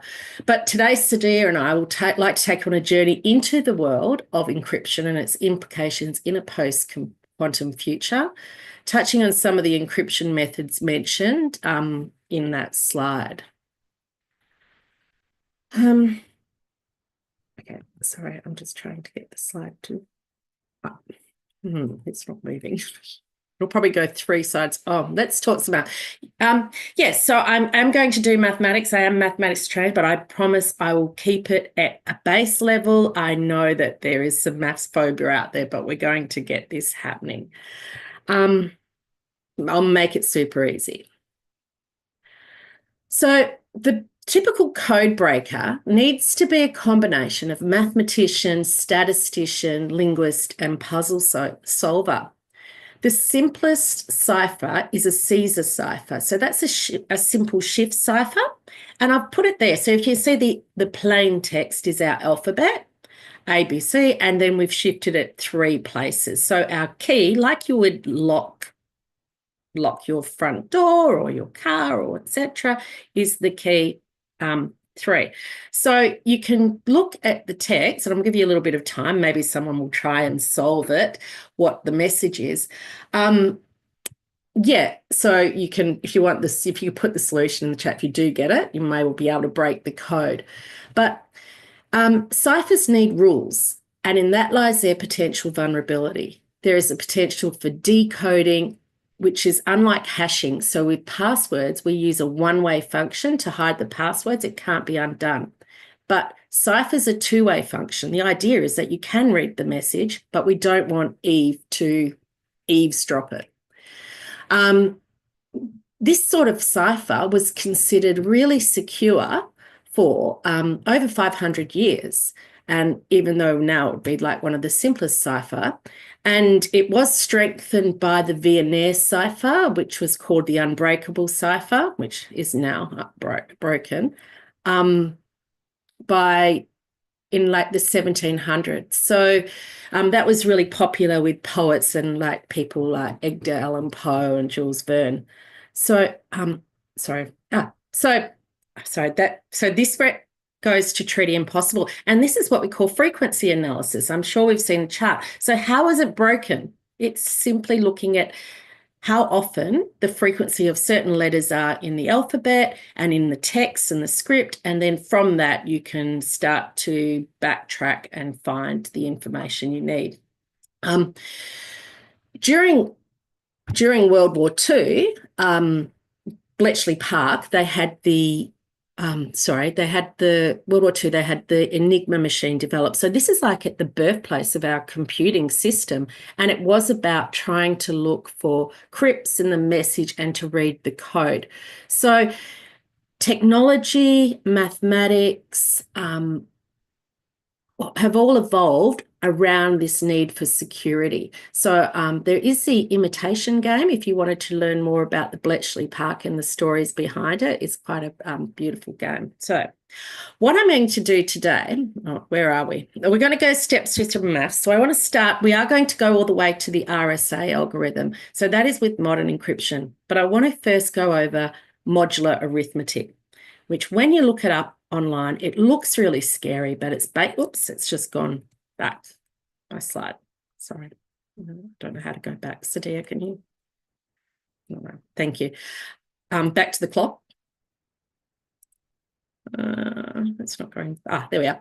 So if you think in clock world, 1, 13, 25, and 37, they're all equivalent to 1. It is the remainder. So 37 divided by 12 is 4, remainder 1. And we write that as 37 mod 12. So this is what modular arithmetic, it's this circular division. And we pretty much do remainders, or here in WA about year 5, something like that. But then we lose it as we get things. So it is accessible. No, the slide is not clicking. In the 1980s, we talked about how you have to have the key to unlock the message. In the 1980s, with the advent of the computer, there were more messages going out, more data, and the problem was, how do we distribute all these keys?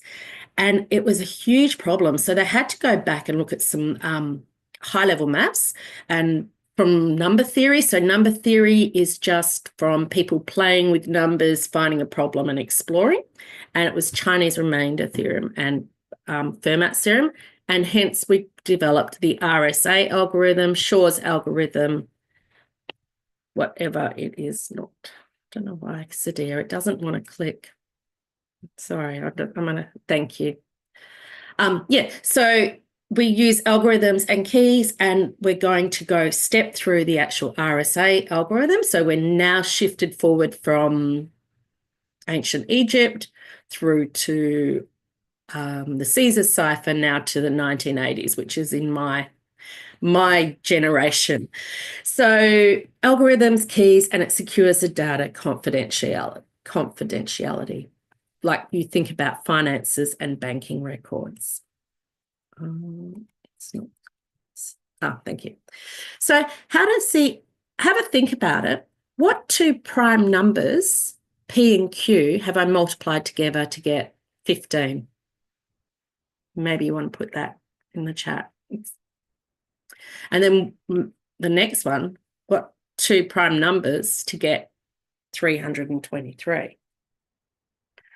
And prime numbers are, sorry, I should have gone over that. Yeah, 3 and 5, nice and easy. 323. Oh, it's flicking forward. 323, taking a little bit longer. It's harder to factorize.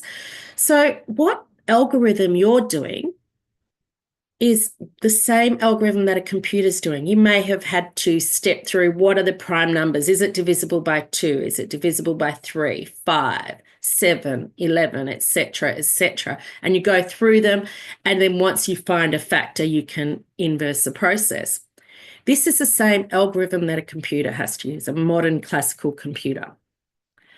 All right, it is going to get a bit tricky. We are going to step through the RSA algorithm, but I trust you have this because you know clock arithmetic and prime numbers.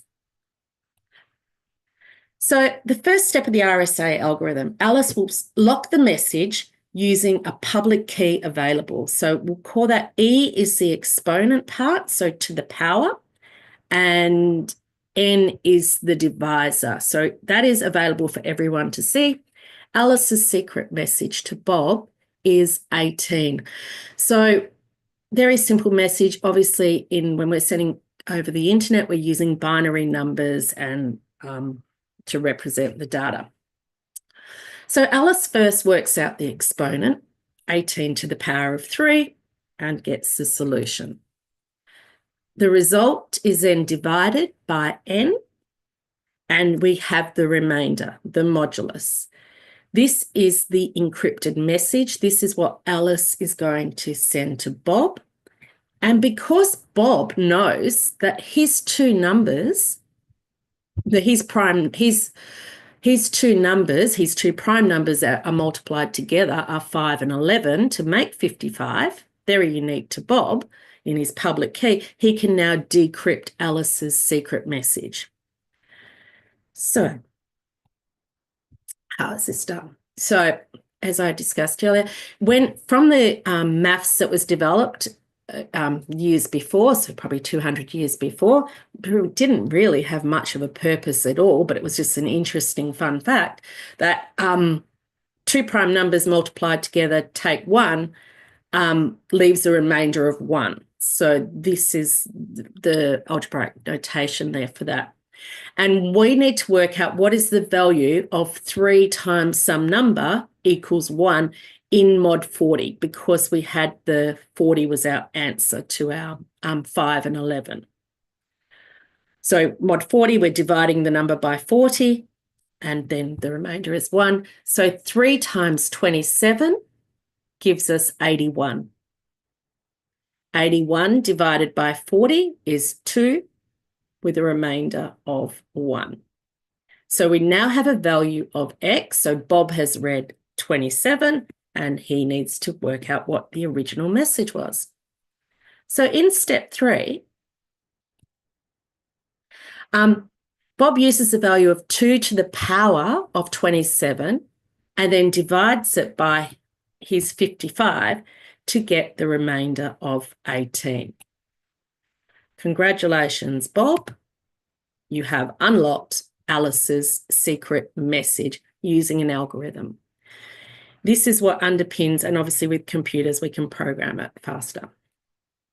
Now, encryption depends, classical encryption depends on prime factorization. Factorizing numbers is difficult even for a computer. using really big numbers, like 1024-bit prime numbers, takes a classical computer about 100 years to factorize because it's using the same algorithm you did. But it's only safe if you don't disclose your private key. However, as Sadia said, quantum computers are going to be super, super, super fast. They're going to be able to break our current encryption methods. That means our finance records, our bank accounts, everything is going to be readable. And in the race to get to the quantum computers, we need to consider how we're going to secure our data. One of the things, I'm going to, what happened? No, Sadia, could you, thank you. So women are, as we know, women are really underrepresented in quantum physics, computer science, mathematics, and cybersecurity. And this is unfortunate because we know that when we have diversity of thinking, breakthroughs in mathematics and STEM and hence encryption can be discovered. So linear algebra plays a fundamental role in quantum computing, and the systems are described with vectors, wave functions in higher dimensional space. So many of you may not be aware that the first actual computer programmer was written by Ada Lovelace with Babbage, who cracked the Viennese cipher, and she based it on the weaving patterns in the Jacquard looms. I don't know how many men in the 1700s knew how to do weaving in Jacquard looms, but possibly that was her secret weapon. And the crochet, the first person to model hyperbolic space, which is quite a new concept in maths, was used crochet to model it and do a physical model. That was Professor Dana Taminia, a Latvian mathematician. So the future of quantum with its lattice cryptography, I'm now going to pass over to the future, which is Sadia, who will probably help to explain how post-quantum cryptography will work. Thank you. So before I talk about post-quantum cryptography, I would like to add a little bit about the race to get to it. And I'm sure we can all imagine that we need to get this encryption, in and protect our data from these computers before they're commercialized. So we need to act fast. It's our best defense against quantum threats, and some of these encryption methods are so difficult that even quantum computers cannot break them. NIST, the American National Institute of Standards and Technology, is developing new encryption standards through a competition that they've held since 2016.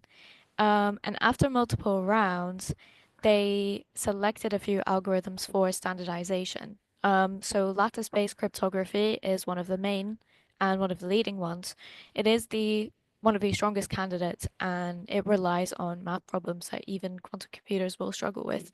More on that in a little bit, but we also use hash-based and code-based cryptography to protect against these computers. So lattice-based post-quantum cryptography. This is going to be a little bit of maths, but stay with me a second. So, this relies on the difficulty of math problems, including or involving high dimensional grids of points.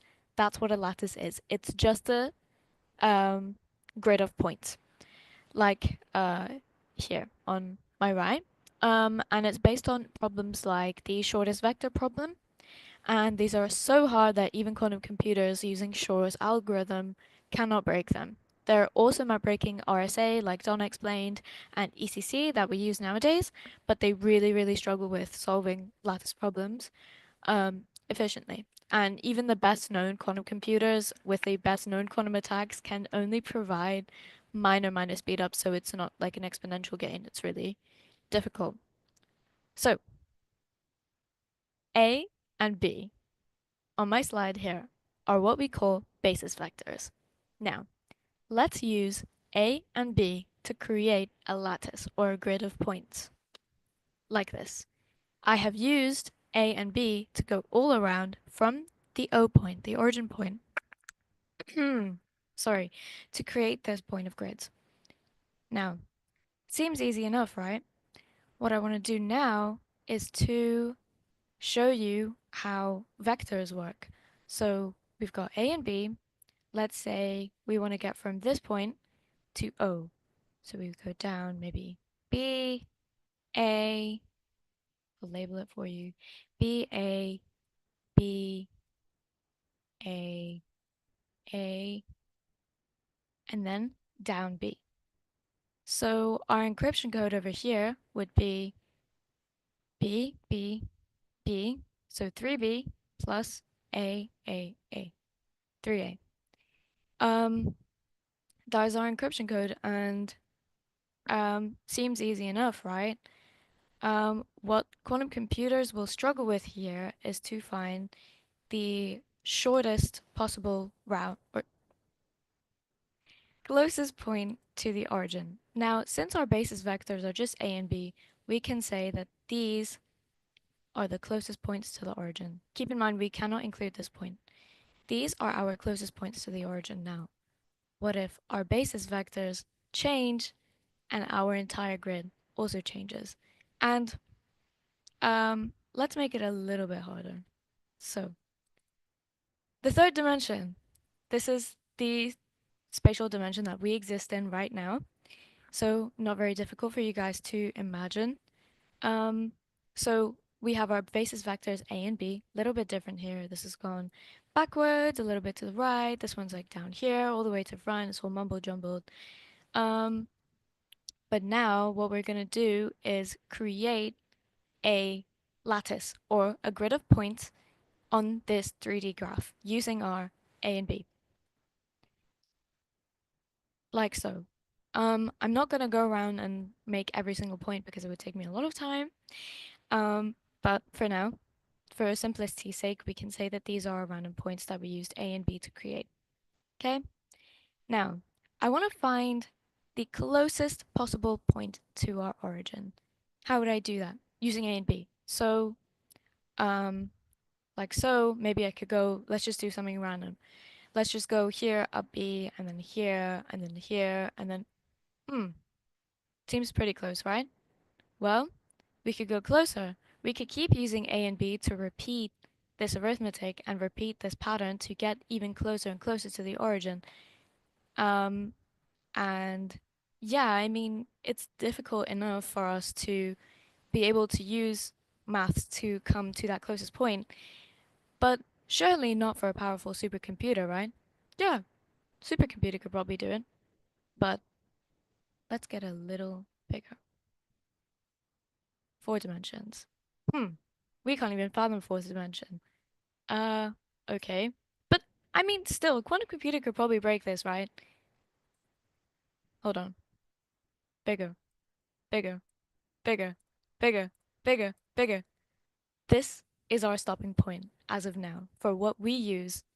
So, we have post-quantum cryptography algorithms already, like Kyber and dilithium, that go up to 1024 dimensions.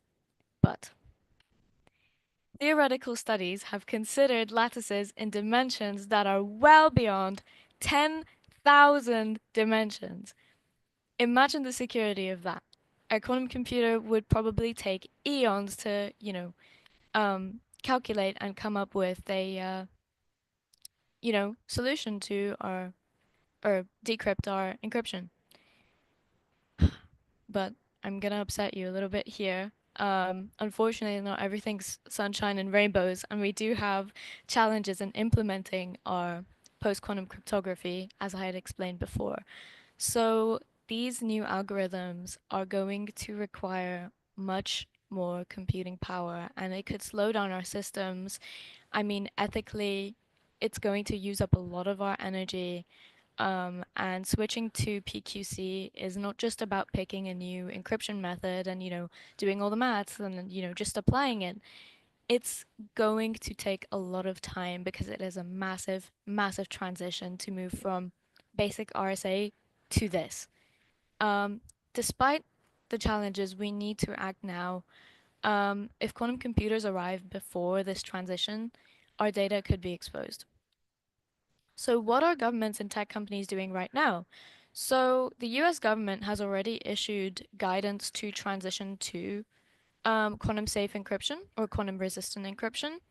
and big tech companies like Google, IBM, Microsoft, and in the UAE, there's this company called TII, and I actually spoke with them in length about what they're doing to encourage or implement post-quantum cryptography. And they are, they've participated in the NIST competition and are participating um, to try and like standardize our PQC into our current data that we use, our current encryption.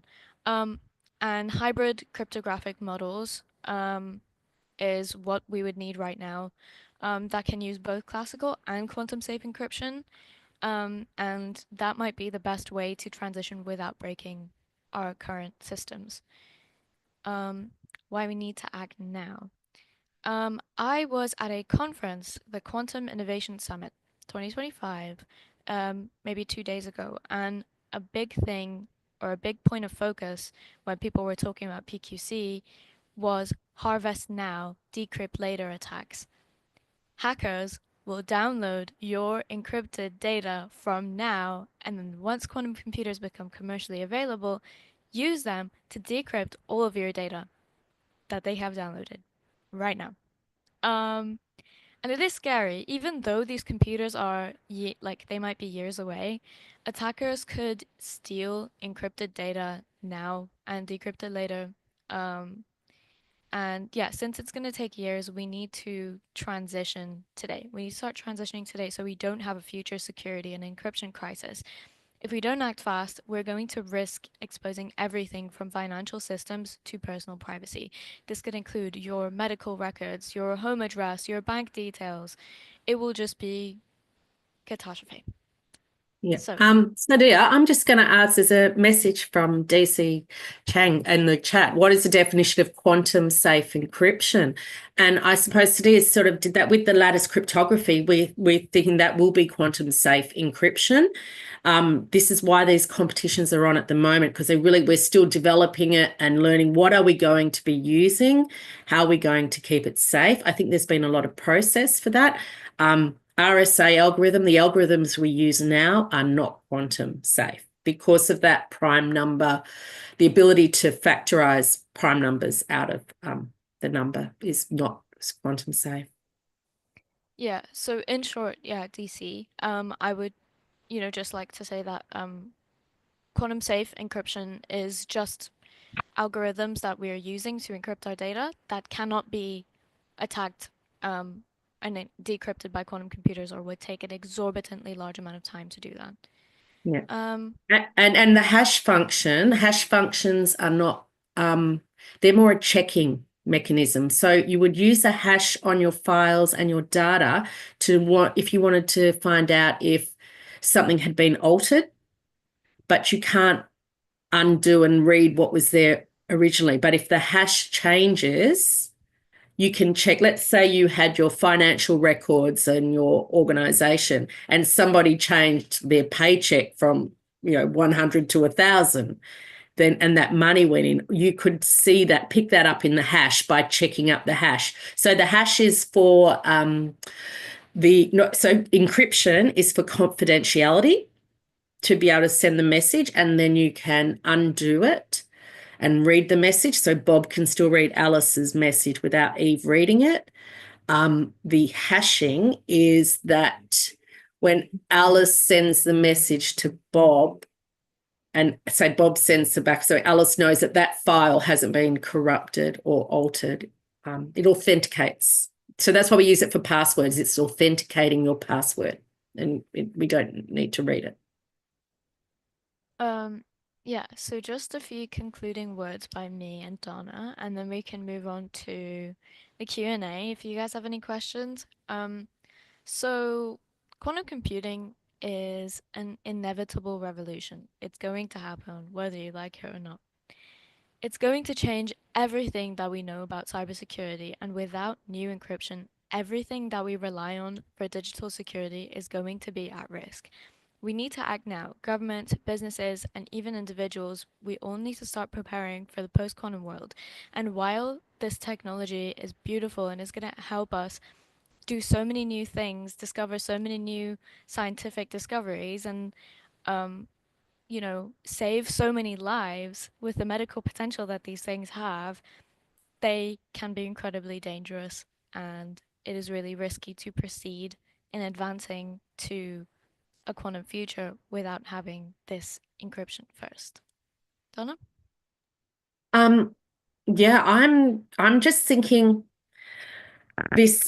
I'm just looking at this question in the chat, Sadia. How many dimensions would be too slow? What is the ideal number of dimension? It's a really interesting conversation because I don't think anyone really knows where the quantum computer is going to land. There's people all around the world developing this technology, and I suppose because they can only be in that state of superposition for so long before they collapse. And now Sadia's got the physics background there, so she's be more better at answering that. So I don't know.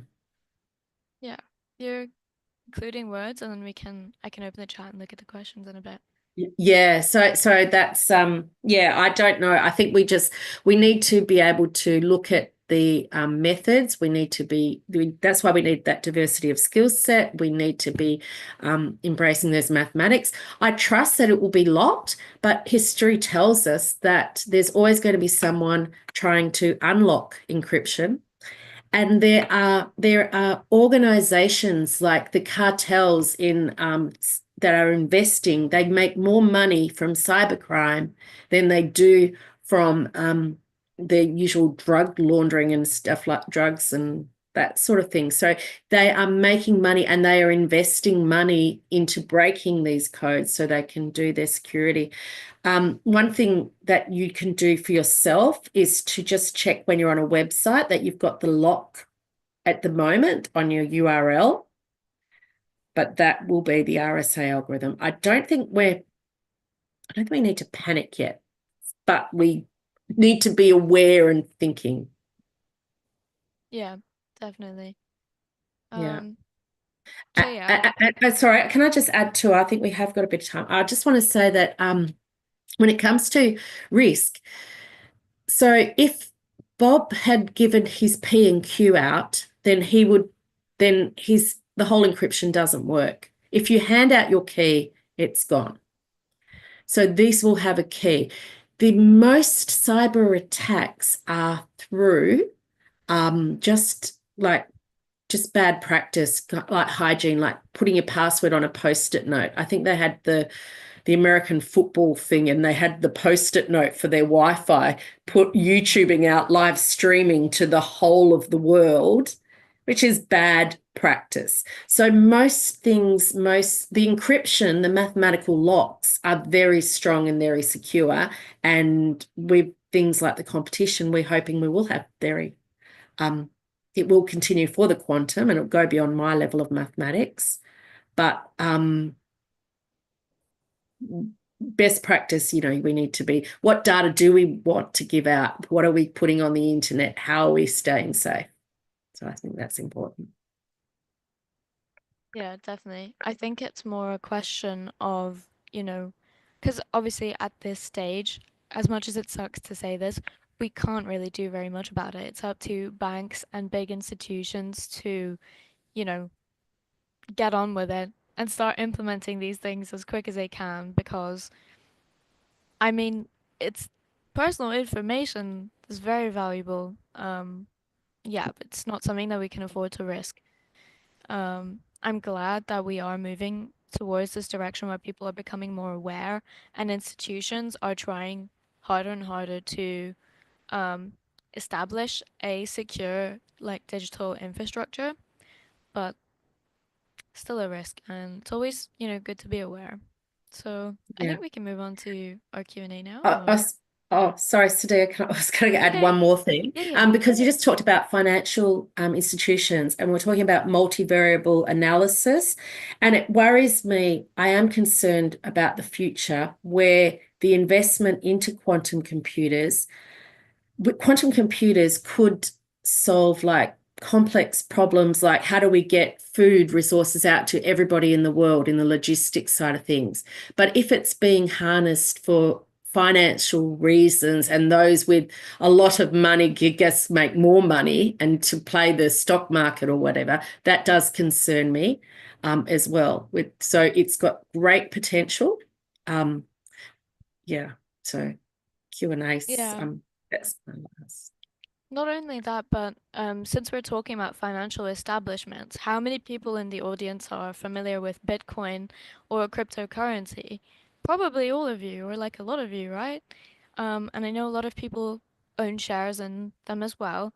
And what is really, really concerning is that once these things become available, um, these blockchains could be hacked.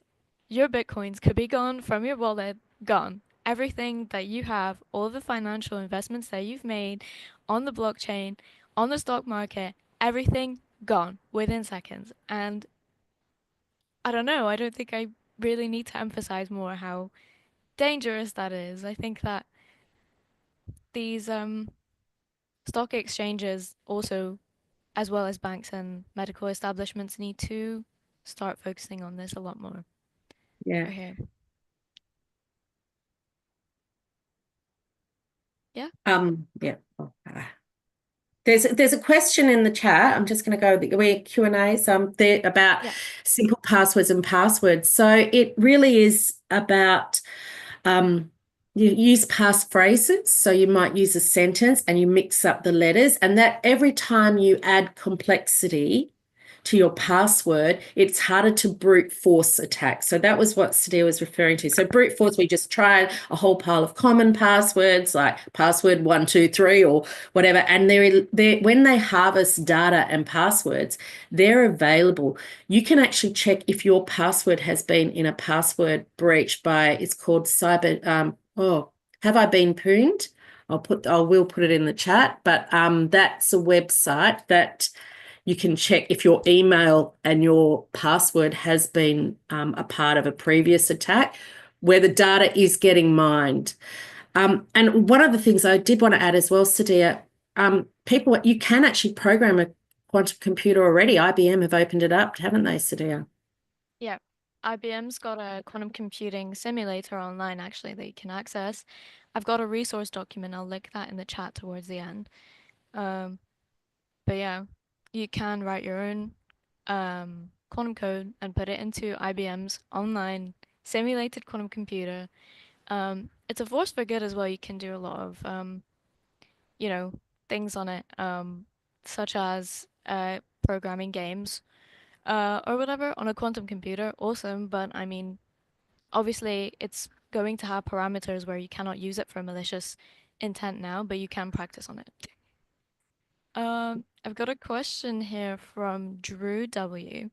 Will quantum computers be locked behind prices like only the rich would be able to afford? That's a really interesting question. I mean, there will come a time where the prices of it will eventually become more affordable for other people, but as of now, it is only big institutions that are able to afford these things, and they will cost like billions, I think, of dollars. And because they're so difficult to make, you have to have a clean room in a lab. I visited a quantum computing lab one time, and they took me to a clean room. So everyone over there is wearing this super protective gear. Um, the air, I think, I'm not sure what the time frame is, but every few minutes or seconds, the air in that room is completely changed out because of how sensitive those chips are.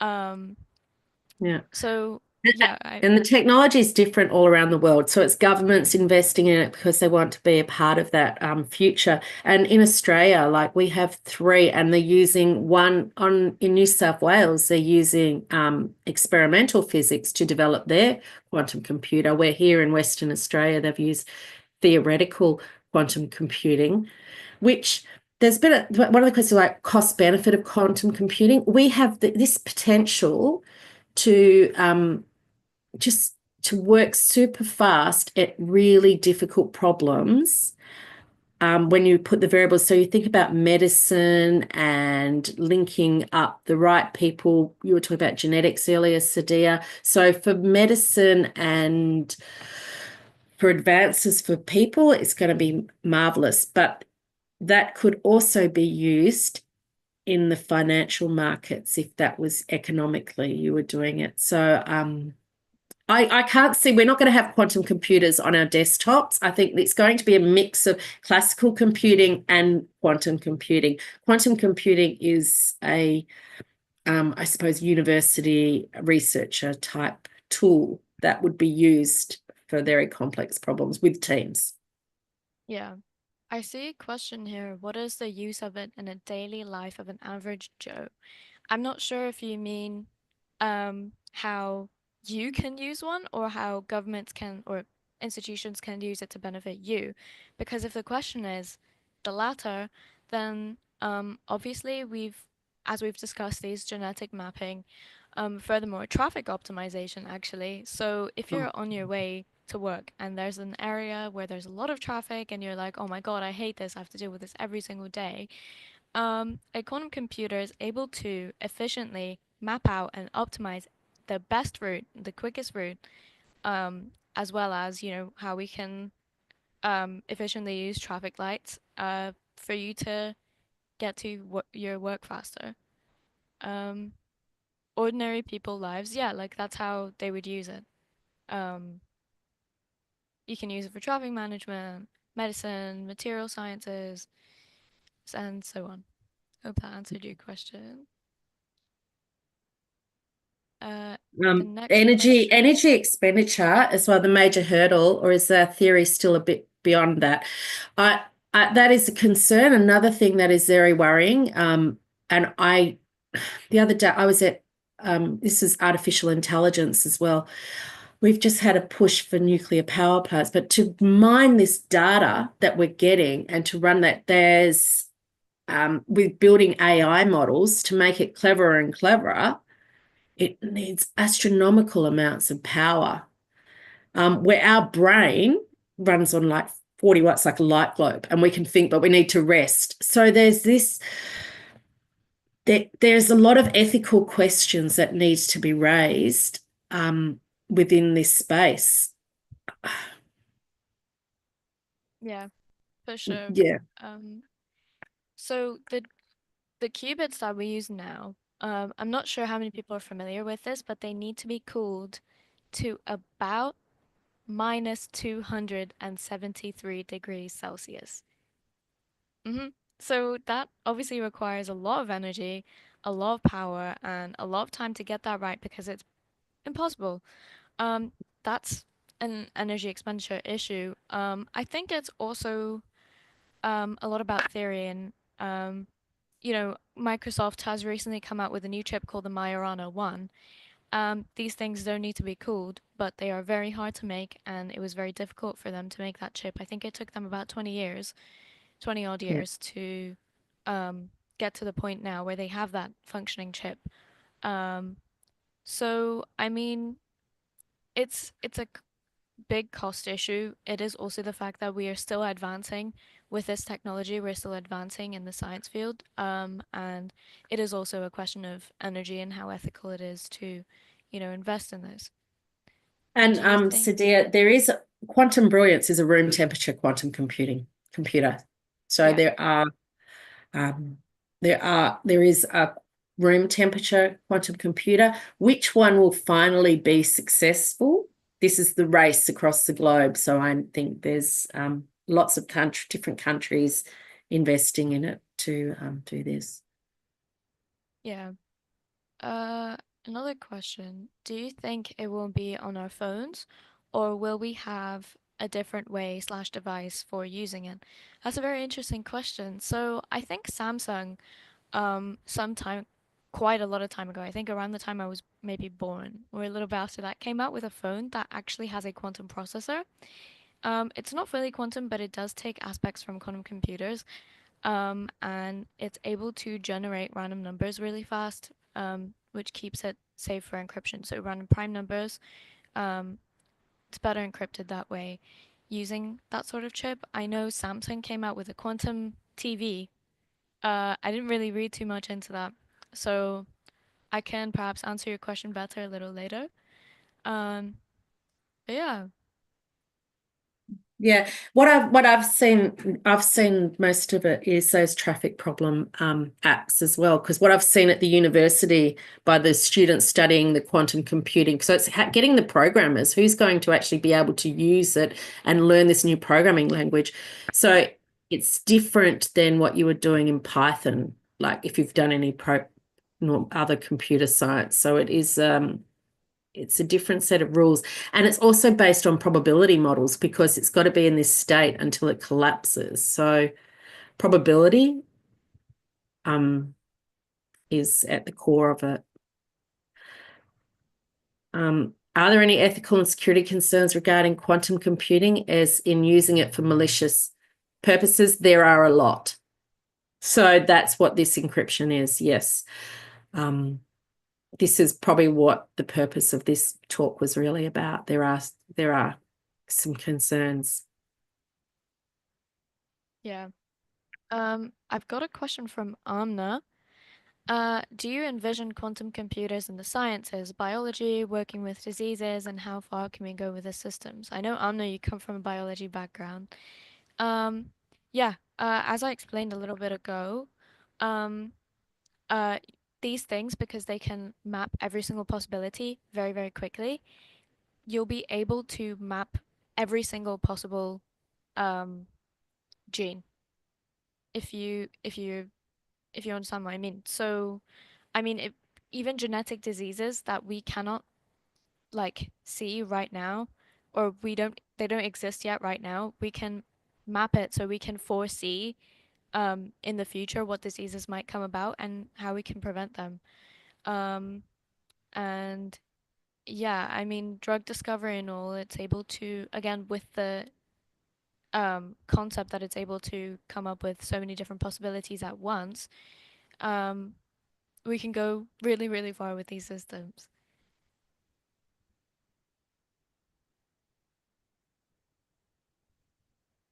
No worries.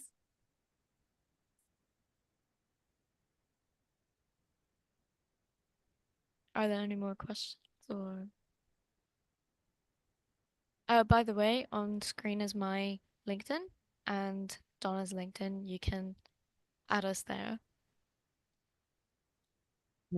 Yeah, thank you. Thank you for having us here and the conversations. Yeah, Thanks for inviting me, awesome. Sadia. This has been fun. I think the real person I should thank is Lisa. The way we bumped into each other like maybe 2 years ago at the Biofuture Forum, that's how I ended up getting into futures. And also I'm really grateful to Lisa for, and Teach the Future for this opportunity. And it really is. It's just admiring that how you learn yourself. So Sadia is like self-taught and that the world has changed. The schools have changed. If we are curious and want to learn something, things are available to us. And that's really, it's amazing. Thank you. Thank you both so much. I'm jumping in here to say another insightful, enlightening, a little bit of over my head conversation, but I'll get the information from Sadia later. She can inform me. I'll ask my questions to you later. That was very informative, and I know there was a lot of conversations happening in the chat, so we kept it very lively. All right. Thank you so much.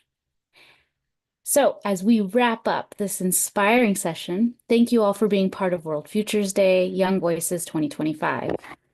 Your perspectives and participation have made this conversation truly meaningful. The journey doesn't end here. New facilitators and fresh conversations begin at the top of each hour. You're welcome to stay and continue exploring future possibilities with us. Some quick announcements. First, Teach the Future is offering our first FutureWise Intro to Futures Literacy Fundamentals online courses. We have the Summer Institute for ages 12 to 17 and another course coming this fall for those 18 and older. And the pre-registration is now open. I'll put all this information in the chat momentarily. The second announcement is we'd love to hear about your experiences. To share your feedback and receive your certificate of participation, please fill out the survey. I'll share the links in the chat now.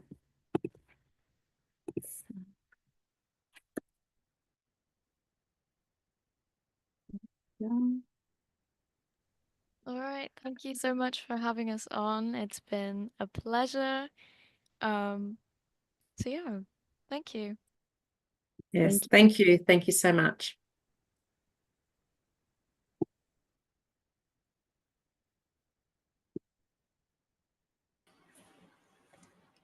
Great. Hey, Lisa. Where is the meeting room 5A? Hi, Idris. Yes, you know what? We're going to give it 6 minutes.